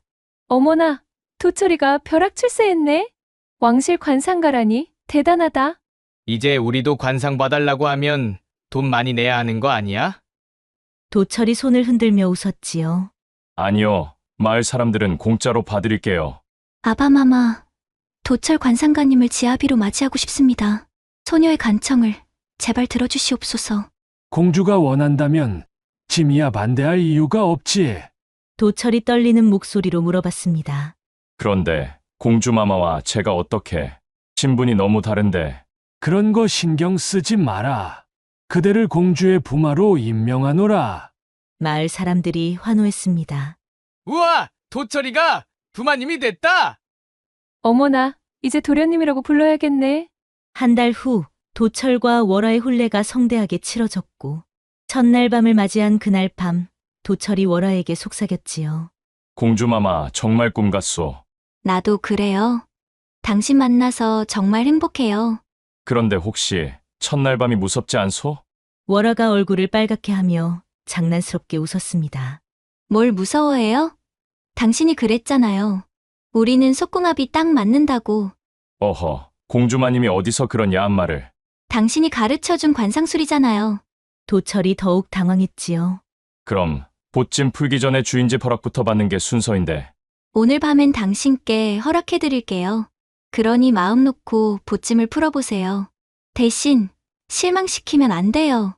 월화의 대담한 말에 도철의 거시기가 장승 엽소떼처럼 우뚝 솟아올랐습니다. 그리하여 가난한 관상가 도철은 한순간의 용기와 정확한 관상술로 인생을 완전히 바꾸었습니다. 그리고 공주 월화는 진정한 사랑을 만나 더욱 현명한 공주가 되었지요. 두 사람은 그 후 오래도록 행복하게 살았다고 합니다. 옛말에 식자우환이라 했습니다. 아는 것이 많으면 근심도 많다는 뜻이지요. 하지만 도철의 경우는 달랐습니다. 관상술이라는 지식이 오히려 큰 복을 가져다 준 것이지요. 때로는 자신의 재능을 믿고 과감하게 행동할 때 도철처럼 운명이 바뀝니다. 혹시 여러분들 중에서도 자신만의 관상술이 있으신가요? 옛날 옛적 도성에서도 가장 깊숙하고 외진 곳, 달빛조차 피해간다는 검은 대숲 너머에 거대한 기와집 한 채가 있었습니다. 그곳에는 젊고 아리따운 과부가 홀로 살고 있었는데 사람들은 그녀를 그저 혜원 부인이라 불렀습니다. 그녀의 막대한 재산만큼이나 그녀를 둘러싼 소문 또한 무성했지요. 한편 한양 변두리 화양읍의 낡은 주막에는 오늘도 옹기종기 모여 앉아 술잔을 기울이는 사내들이 목소리를 낮춰 수군거리고 있었습니다. 들었는가? 그대 숲 너머 혜원부인 댁에 이번에도 또다시 새로운 사내가 들어갔다더군. 벌써 4번째라지? 쯧쯧, 멀쩡하게 생긴 사내들이 어찌 그리 재물에 눈이 멀어 제명을 재촉하는지 모르겠어. 그렇고 말고 혜원부인이 지닌 재산은 그야말로 셀 수 없을 만큼 어마어마하다지 않나. 하지만 그만큼 기이한 소문이 끊이지 않는 곳이기도 하지. 기이한 소문이라니. 흉흉한 소문이지. 그 집에 들어간 사내들은 정확히 1년만 지나면 감쪽같이 사라진다는 것. 시신조차 찾을 수 없으니 필시 요물에 홀려 잡아먹히는 것이 분명하다니까. 나도 그리 생각하네. 세상에 어떤 여인이 1년마다 남편을 그리 쉽게 바꾼단 말인가. 분명 보통 내기가 아닐세. 어여쁜 얼굴 뒤에 섬뜩한 마성이 숨어 있는 것이지. 그야말로 절세미인이지만 그만큼 위험하다는 뜻일세. 사람의 간을 빼먹는다는 구미호의 이야기도 괜히 나온 것이 아닐 테지. 한편 같은 도성 하늘 아래 공궁한 삶을 이어가던 젊은 선비 이도령이 있었습니다. 그는 비록 남루한 행색이었으나 그 재능과 학식만큼은 널리 알려져 있었지요. 그러나 현실은 냉혹했습니다. 홀어머니의 병화는 날로 깊어져 갔고 탕약 한 첩 지어 올릴 돈조차 없는 그의 마음은 타들어 갈 듯 괴로웠습니다. 콜록. 이보게, 이도령, 자네 어머님 기침 소리가 날로 깊어지니 내 마음이 다 아프네. 면목이 없네, 박서방. 자네에게까지 걱정을 끼치니. 걱정은 무슨, 그런데 저작거리의 소문은 들었는가? 그 검은 대숲의 혜원 부인 말일세. 들었다네. 그런데 왜 그러는가? 자네도 들었구만. 아무튼 흉흉한 소문이니 절대 헛된 생각은 품지 말게. 자네 같은 인재가 그런 곳에 발을 들여서는 안 되네. 친구의 충고에도 이도령의 마음은 복잡했습니다. 밤마다 어머니의 고통스러운 기침 소리를 들으며 그는 어떻게든 어머니를 살려야 한다는 생각뿐이었지요. 결국 며칠을 헤매던 이도령의 눈에 저작거리에 나붙은 기이한 방이 들어왔습니다. 혜원 부인 댁에서 1년간 머슴 겸 말벗이 되어 줄 사내를 구한다는 것과 후한 사례를 약조한다는 내용이었지요. 저 과부집에서 1년만 말벗이 되어주면 재물을 준다고? 그는 주저했습니다. 사람들의 흉흉한 소문이 머릿속을 맴돌았지만 병든 어머니를 살릴 수만 있다면 요물이든 귀신이든 상관없다는 절박함이 그의 발걸음을 재촉했습니다. 이도령은 어둠이 내리기 시작하는 검은 대숲을 향해 발걸음을 옮겼고 문을 두드리자 나이든 몸종 월매가 불만이 가득한 표정으로 물었지요. 무슨 일로 오셨소? 저작거리의 방을 보고 찾아왔습니다. 흥, 또 한 명의 불나방이로군. 따라오시오. 이도령은 월매의 차가운 안내를 따라 마당 한가운데에 이르렀을 때 비단 치마 스치는 소리와 함께 그림처럼 아름다운 여인이 나타났습니다. 바로 혜원 부인이었지요. 방을 보고 오셨습니까? 예, 마님. 소문을 듣고 찾아왔습니다. 제 소문이라면 흉흉하기 짝이 없을 텐데요. 목숨이 아깝지 않으신 모양입니다. 혜원 부인의 대답에 이도령은 눈을 질끈 감았다 뜨며 말했습니다. 제 목숨보다 귀한 것을 지키기 위함이니 두려움은 사치일 뿐입니다. 좋습니다. 배포가 마음에 드는군요. 그녀의 목소리는 아름다웠지만 얼음 조각처럼 차갑게 느껴졌습니다. 지금부터 딱 1년 이 집의 주인이자 제 남편이 되어주시면 됩니다. 글을 읽으시든 벗을 불러 주연을 베푸시든 무엇을 하시든 상관치 않겠습니다. 이 집안의 모든 것은 1년간 온전히 선비님의 것입니다. 그저 남편 행세만 하면 되는 것입니까? 그렇습니다. 그 대가로 계약이 끝나는 날 어머님의 병원을 고치고도 평생을 풍족하게 살 만큼의 재물을 드리겠습니다. 그렇다면 1년 뒤에는 저는 어찌 되는 것입니까? 저작거리의 소문에는 이 댁에 들어온 사내들이 모두 혜원 부인은 이도령의 말을 차갑게 자르며 대답했습니다. 그것은 묻지 않는 것이 조건입니다. 약조를 어기면 목숨을 부지하기 어려울 것입니다. 명심하십시오. 이 집의 비밀에 대해 절대 알려고 해서는 안 됩니다. 특히 해가 진 후에는 절대 안채 서쪽 끝에 있는 별당 근처에는 가셔서는 안 됩니다. 그곳은 제가 드나드는 곳이니. 이도령은 두려웠지만 병든 어머니를 떠올리며 계약을 받아들였습니다. 그날부터 그의 삶은 완전히 뒤바뀌었지요. 남루했던 옷은 값비싼 비단옷으로 바뀌었고 굶주렸던 배는 기름진 음식으로 채워졌습니다. 그리고 당장 사람을 시켜 어머니께는 귀한 산삼과 약재를 보냈습니다. 그날 저녁이었습니다. 혜원 부인이 이도령에게 술잔을 따라주고 있었는데 그녀의 손길은 정중하지만 어딘가 거리가 느껴졌습니다. 오늘부터 서방님이십니다. 편히 드시지요. 아, 예, 부인. 고맙습니다. 어색한 분위기 속에서 식사가 끝나고 월매가 상을 물려나갔습니다. 방 안에는 두 사람만이 남았고 이도령은 저고리를 조심스럽게 벗으며 말했습니다. 저, 부인, 밤이 깊었소? 알고 있습니다. 그럼 이제 잠자리에. 저는 별당에서 잠을 청하니 서방님께서는 이 방을 편히 쓰시면 됩니다. 내일 아침에 뵙겠습니다. 예? 아니, 부인. 첫날 밤이지 않소. 어찌 신랑을 홀로 두고 별당에서 혼자 주무신다는 것이오? 그때 혜원 부인이 차가운 눈빛으로 이도령을 돌아보며 말했습니다. 계약 내용을 잊으셨습니까? 제 남편이 되어달라 했지. 진짜 부부가 되어달라 한 것은 아닙니다. 제 몸에는 손끝 하나 대실 수 없습니다. 그것 또한 계약의 일부입니다. 혜원 부인이 미련 없이 방을 나가자 이도령은 망연자실했습니다. 결국 그날 밤 홀로 잠에 든 이도령은 문득 서늘한 기운에 잠에서 깼습니다. 창밖으로 혜원 부인이 소복 차림으로 서쪽 별당으로 향하는 모습이 보였는데 그녀의 걸음걸이는 마치 몽유병 환자처럼 흐느적거리고 있었지요. 저 시간에 저런 옷차림으로 어딜 가는 거지? 혜원 부인이 향하는 곳은 그녀가 절대 가까이 가지 말라고 경고했던 서쪽 별당이었습니다. 그녀의 하얀 소복 자락이 어둠 속으로 스며들 듯 사라지자 이도령의 심장은 걷잡을 수 없이 뛰기 시작했습니다. 대체 무엇이란 말인가? 정녕 내가 요물의 소굴에 제 발로 들어온 것이란 말인가? 하지만 어머니를 생각해야 한다. 1년, 딱 1년만 버티면 된다. 다음 날 아침 일찍 혜원 부인이 대청으로 들어섰습니다. 그런데 이게 어찌 된 일일까요? 밤의 스산한 모습은 흔적도 없이 그녀는 다시금 단아하고 현숙한 안주인의 모습으로 돌아와 있었습니다. 서방님, 밤새 안녕하셨습니까? 잠자리가 불편하지는 않으셨는지요? 예, 부인, 괜찮았소. 부인께서는 간밤에 별일 없으셨소? 혜원 부인이 고요하게 미소를 지으며 말했습니다. 예, 저야 늘 같지요. 어서 아침상을 드시지요. 서방님께서 좋아하시는 어죽을 끓이라 일렀습니다. 이도령은 혼란스러웠습니다. 밤에 그녀와 낮에 그녀는 마치 다른 사람 같았지요. 다정하게 반찬을 챙겨주는 그 고운 손길이 간밤에 피 묻은 무언가를 들고 있었을지도 모른다는 상상에 이르자 등골이 오싹해졌습니다. 서방님, 안색이 좋지 않으십니다. 혹 입에 맞지 않으시는지요? 아, 아니요. 아주 맛있소. 그저 어젯밤 잠을 설쳐서 그런가 보오. 그러시군요.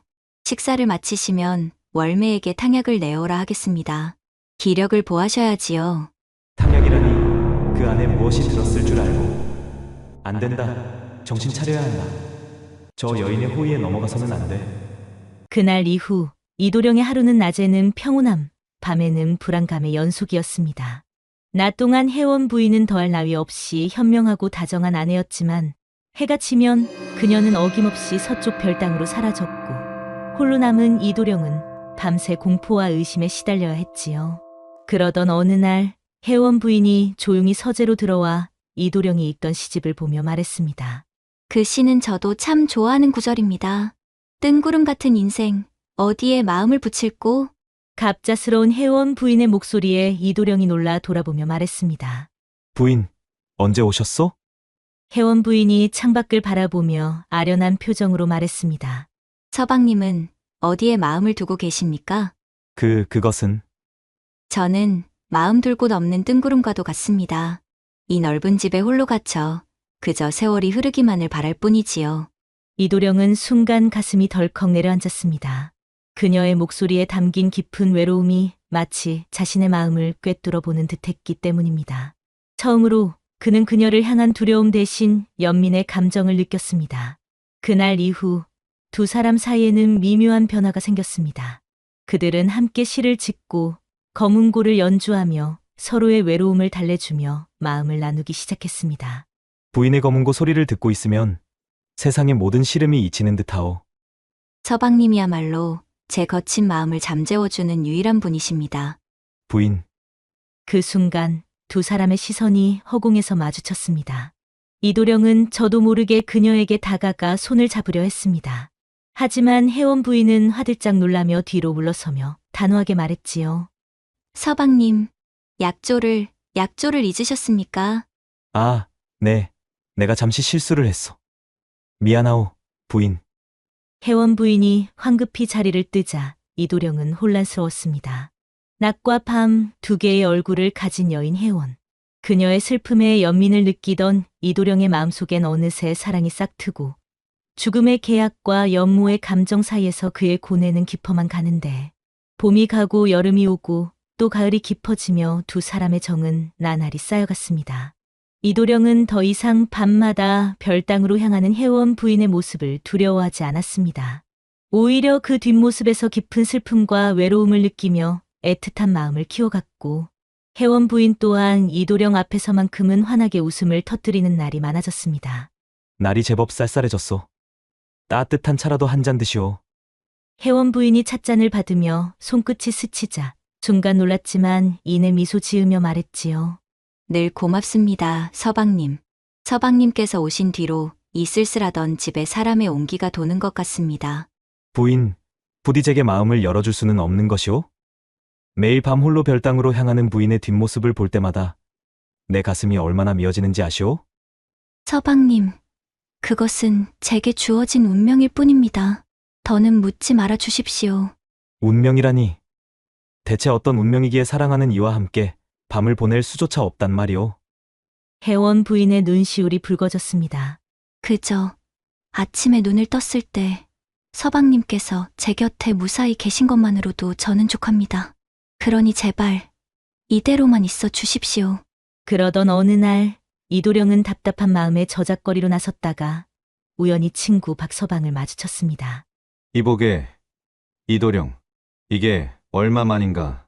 아니 그런데 행색이 그 흉흉한 집에 들어가더니 용케 살아 있었구만.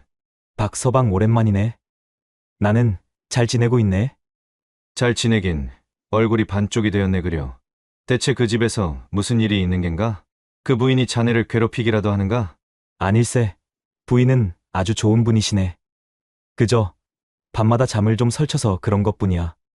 밤마다 역시 소문이 아주 틀린 것은 아니로구만. 이보게, 무슨 일이 있으면 내게 말하게. 혼자 끙끙 앓지 말고 우리가 어떤 사이인가. 친구의 따뜻한 말에 이도령은 울컥했지만 차마 저택의 비밀을 털어놓을 수는 없었습니다. 그는 그저 쓴웃음을 지으며 돌아설 뿐이었지요. 그날 밤 이도령은 또다시 잠을 이룰 수 없었습니다. 그 순간 그의 귓가에 바람 소리와는 다른 무언가에 긁히는 듯한 소리와 함께 억눌린 신음소리가 희미하게 들려왔습니다. 소리가 나는 곳은 명백히 서쪽 별당 방향이었습니다. 부인? 무슨 일이지? 쿵 하는 소리와 함께 신음소리가 멎었고 불안감에 휩싸인 이도령은 더 이상 참을 수 없었습니다. 그는 해원 부인과의 약조를 깨뜨리고 어둠을 뚫고 서쪽 별당으로 달려갔지요. 별당 문을 열자 퀴퀴한 약재 냄새가 코를 찔렀습니다. 방 안에는 촛불 하나가 위태롭게 타고 있었고 그 옆 이불 위에는 해원 부인이 팔에 피를 흘린 채 쓰러져 있었습니다. 몸종 얼매는 옆에서 눈물을 흘리며 어쩔 줄 몰라 하고 있었지요. 부인, 정신 차리시오. 이게 대체 무슨 일이오? 도련님, 어찌 이곳에 아가씨께서 절대 오지 말라 하셨는데. 서방님, 월매야, 어서 도련님을. 이 팔의 상처는 대체 누가 이런 짓을? 오지 마십시오. 제발, 어서 여기서 나가십시오. 해원 부인이 이도령을 밀어내려 하는 순간 그의 눈에 방 한 구석에 놓인 작은 약탕기와 그 안에 담긴 검붉은 액체가 들어왔습니다. 그리고 그 옆에는 피처럼 붉은 글씨로 혈주라 쓰인 낡은 족자가 펼쳐져 있었지요. 이도령이 떨리는 손으로 족자를 집어들었습니다. 혈 쪽에 피로 맺어진 저주. 진실한 사랑을 맹세한 자는 매일 밤 자신의 피를 바쳐 연인의 생명을 이어가야 하리니 만약 이를 거부하면 둘 다 멸하리라. 그렇습니다. 해원 부인은 유물이 아니었습니다. 그녀는 사랑하는 사람의 피를 마셔야만 살 수 있는 끔찍한 저주에 걸린 비운의 여인이었던 것입니다. 하지만 이도령을 살리기 위해 그녀는 자신의 피로 이도령의 생명을 이어가고 있었지요. 그렇다면 당신은 매일 밤 이 상처에서 흐르는 피를 저 약탕기에. 그렇습니다. 이것이 제 운명입니다. 사랑하는 사람을 얻는 대신 그의 살과 피를 탐해야만 하는 끔찍한 저주. 이전의 정혼자들은 이 사실을 알고 저를 버리고 떠났습니다.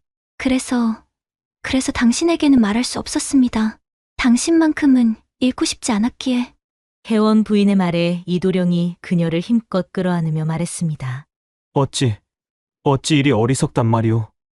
왜 혼자서 모든 고통을 짊어지려 했소? 서방님을 해칠 수는 없습니다.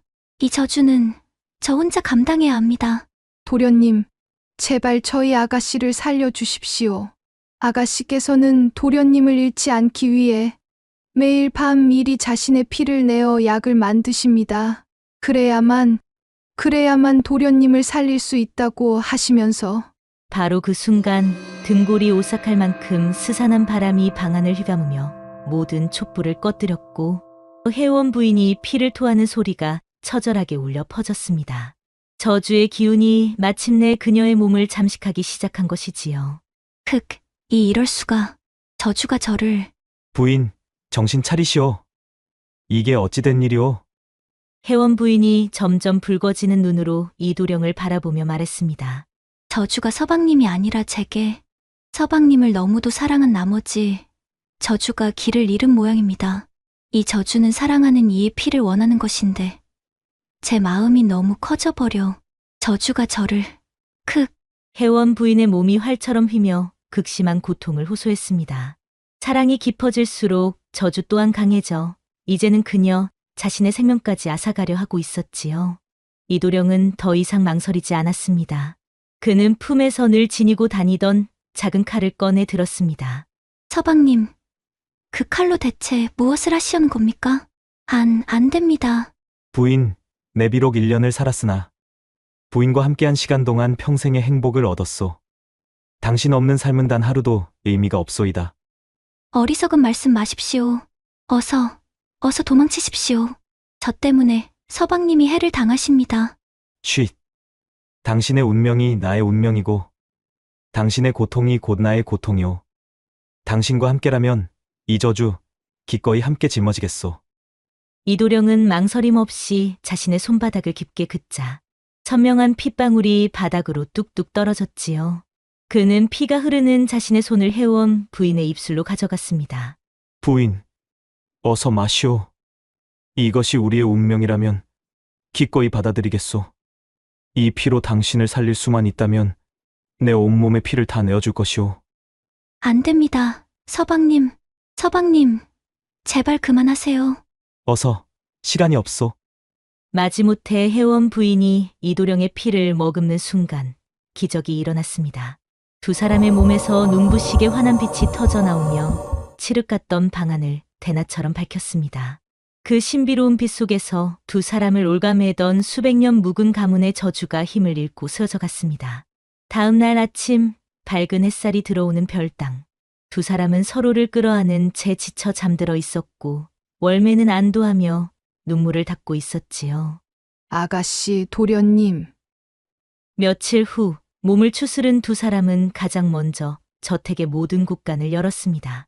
그리고 그 안에 가득 쌓여있던 재물을 굶주리고 병든 이웃들에게 아낌없이 나누어 주었지요. 이 재물은 저희 것이 아닙니다. 그동안 저희 가문의 저주로 인해 고통받았을 이름 모를 넋들과 또 저희를 도와주신 모든 분들의 것입니다. 부디 이 돈으로 굶지 마시고 아픈 곳을 치료하십시오. 그 후 두 사람은 저주가 깃든 저택을 가난한 이들의 쉼터로 내어주고 월매와 함께 마을 어귀의 작은 초가집으로 거처를 옮겼습니다. 비록 가진 것은 없었지만 그들의 마음은 세상 그 누구보다 풍요로웠지요. 가난했지만 세 사람의 집에는 늘 웃음꽃이 피어났습니다. 도련님, 아가씨, 어서 진지 드시지요. 오늘은 장에서 싱싱한 생선을 구해왔습니다. 월매 덕분에 우리가 이리 호강을 하는구려. 고맙소. 정말 그렇습니다. 월매가 없었다면 어찌했을지. 그런데 부인, 예, 서방님. 비단 옷도 값비싼 음식도 없는데 나 때문에 고생만 하는 것 같아 늘 미안한 마음이오. 서방님, 그런 말씀 마십시오. 제게는 서방님과 함께 맞이하는 이 아침 햇살이 천만금보다 귀합니다. 매일 밤 악몽에 시달리지 않고 서방님의 숨소리를 들으며 잠들 수 있다는 것이 얼마나 큰 행복인지 모르실 겁니다. 나 또한 그렇소. 당신과 함께라면 이 초가삼간도 대궐처럼 느껴지는 것을. 두 사람은 서로의 눈을 바라보며 환하게 웃었습니다. 한편 마을에서는 해원 부인을 둘러쌌던 흉흉한 소문은 저주가 풀렸다고 해서 하루아침에 사라지는 것이 아니었지만 그들의 선행에 감화된 몇몇 사람들은 점차 마음을 열기 시작했지요. 그러게 말일세. 요물인 줄 알았더니 저리 착한 사람들이었을 줄이야. 사람은 겉만 보고 판단해서는 안 된다는 옛말이 틀린 게 하나도 없구먼. 그렇게 또 한 해가 지났습니다. 두 사람의 사랑은 더욱 깊어졌고 마침내 그들의 작은 집에 새로운 생명이 찾아왔지요. 부인, 괜찮소? 어디 몸이 좋지 않은 것이오? 서방님, 저희에게 아기가 생긴 것 같습니다. 아가씨, 아이고, 세상에, 장하십니다, 아가씨. 뭐시? 아기라니. 그게 정말이오? 부인 장하오. 이도령은 뛸듯이 기뻐하며 해원 부인을 와락 끌어안았습니다. 드디어 끔찍한 저주에서 완전히 벗어나 평범한 가족의 행복을 누릴 수 있게 된 것입니다. 하지만 기쁨도 잠시, 이도령의 마음 한구석에는 지울 수 없는 불안감이 싹트기 시작했습니다. 저주가 정말로 완전히 사라진 것이 맞을까? 만약에 이 아이에게 그 저주가 대물림된다면 안 된다. 그런 끔찍한 일은. 이도령은 해원 부인 몰래 다시 저주에 대한 단서를 찾기 시작했습니다. 그는 먼저 자신의 오랜 벗 박서방을 찾아가 도움을 청했지요. 뭐라고? 저주가 대물림될지도 모른다고? 이보게, 그건 자네의 기우일 뿐이야. 이미 자네들의 사랑으로 저주를 이겨내지 않았는가? 나도 그러길 바라네만. 마음 한구석이 이리 불안한 것을 어찌하겠나?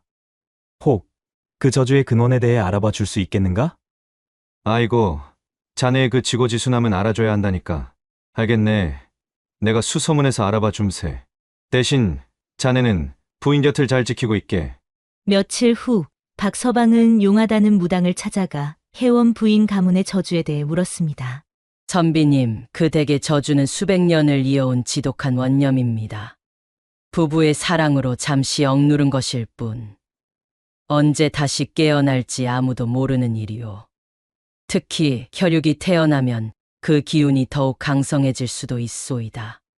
조심하셔야 할 겁니다. 박서방이 심각한 얼굴로 이도령에게 무당의 말을 전하자 그는 차마 아내에게 이 끔찍한 사실을 말할 수 없었습니다. 하지만 뱃속 아이에게 저주가 대물림될 수 있다는 끔찍한 예언을 들은 이도령은 아내 몰래 홀로 고뇌하며 밤잠을 설쳐가며 저주를 완전히 끊어낼 방법을 찾기 위해 고군분투했습니다. 아니야. 방법이 있을 것이다. 이대로 모든 것을 운명이라 체념할 수는 없어. 내 아내와 내 아이만큼은 반드시 내가 지켜내야만 한다. 남편의 고뇌를 해온 부인이라고 모를 리 없었습니다. 매일 밤 홀로 밤을 새우는 그의 뒷모습을 보며 그녀의 마음 또한 찢어질 듯 아팠습니다. 서방님, 저 때문에 이리 고통받고 계시는군요. 이 못난 저 때문에 서방님께서 그리도 마음 아파하시고 힘들어하시니 차라리 서방님을 만나지 말았어야 했었나 봅니다. 하지만 그녀는 차마 아무 말도 할 수 없었습니다. 한편 온갖 방법을 수소문해도 답을 찾지 못하던 이도령의 머릿속에 단 하나의 금지된 장소가 떠올랐습니다. 바로 예전에 혜원 부인이 매일 밤 향하던 서쪽 별당이었지요.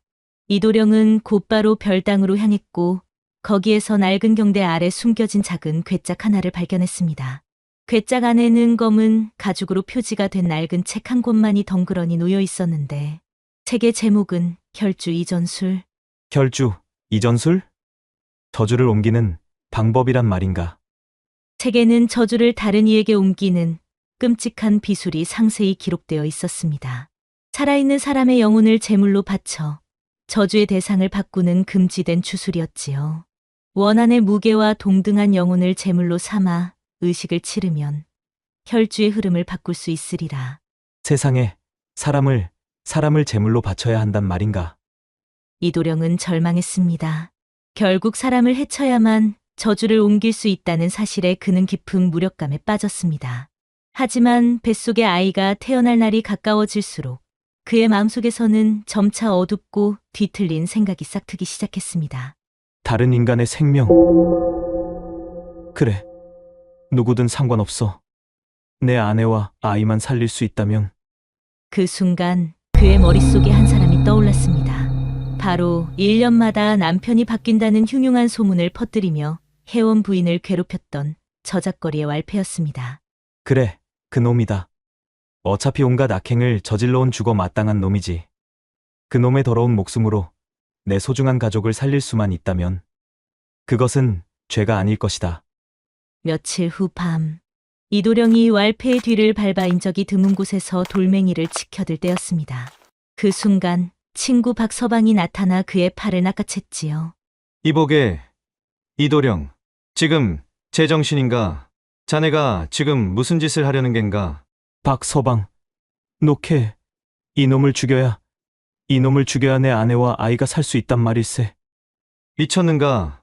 자네 손에 피를 묻히고 어찌 부인과 아이의 얼굴을 보려 하는가? 자네가 이런다고 저주가 풀릴 것 같은가?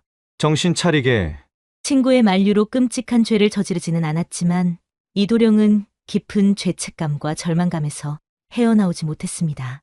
내가 대체 무슨 짓을 하려 했던 것인가?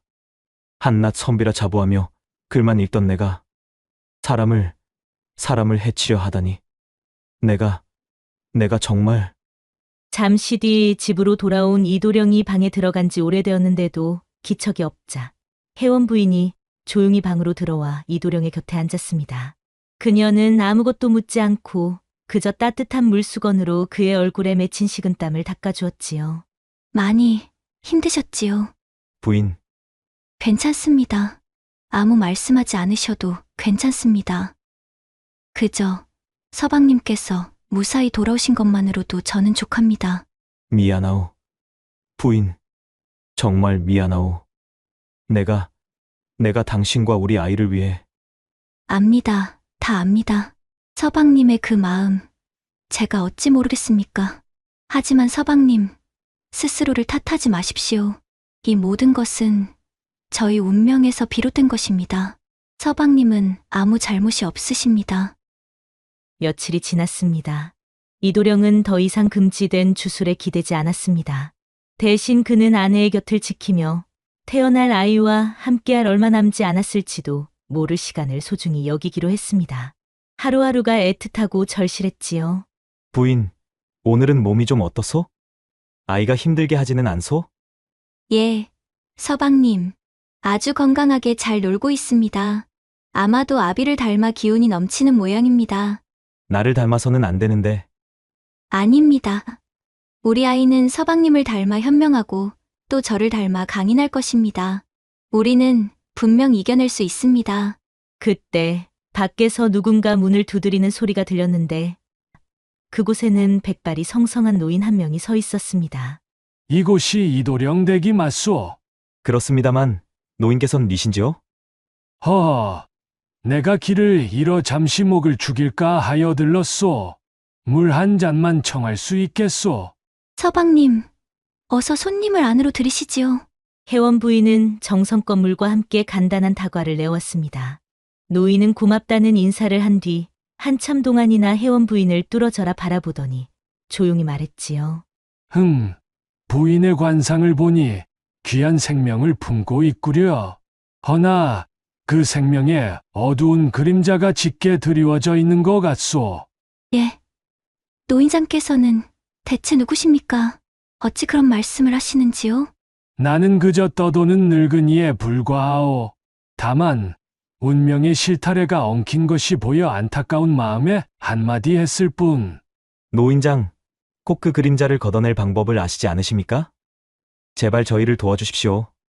무엇이든 하겠습니다.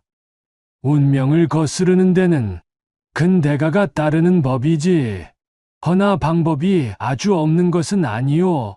이 집 서쪽 검은 대숲 가장 깊은 곳으로 가보시오. 그곳에 수백 년 묵은 월화수가 있을 것이오. 그 나무는 핏줄로 이어진 원념을 먹고 자라지. 결국 두 사람은 다음 날 아침 검은 대숲으로 향하기로 결심했지요. 부인, 정말 괜찮겠소?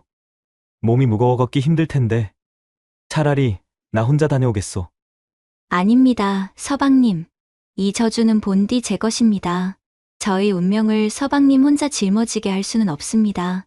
이 아이를 위해서라도 저 또한 어미로서 끝까지 함께해야 합니다. 알겠소. 무슨 일이 있어도 내가 부인과 아이를 지켜주겠소. 저 또한 서방님을 지킬 것입니다. 검은 대숲은 소문보다 훨씬 더 깊고 험했습니다.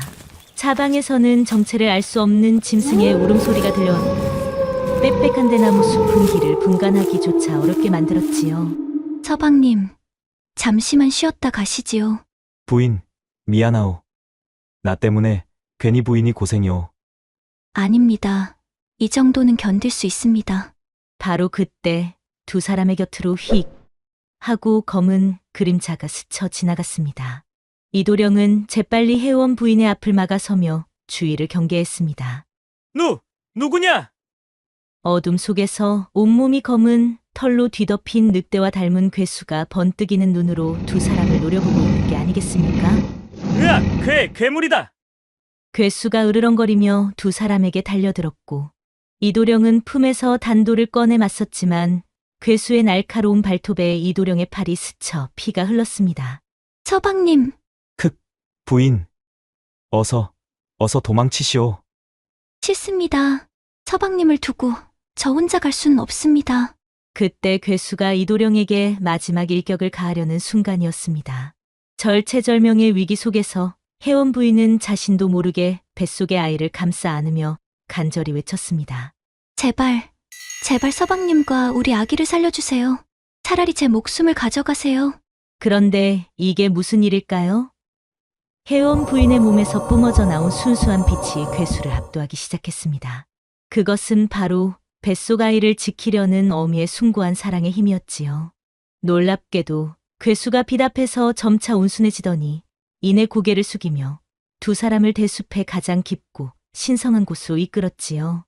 한참을 걷자 짙은 안개가 걷히고 꿈결처럼 아름다운 장소가 나타났습니다. 숲의 중심부는 은은한 달빛을 머금은 듯 잎사귀 하나하나가 하얗게 빛나는 거대한 나무가 서 있었는데 아, 이것이 바로 월화수인가? 나무는 마치 살아있는 듯 온화한 기운을 뿜어내고 있었습니다.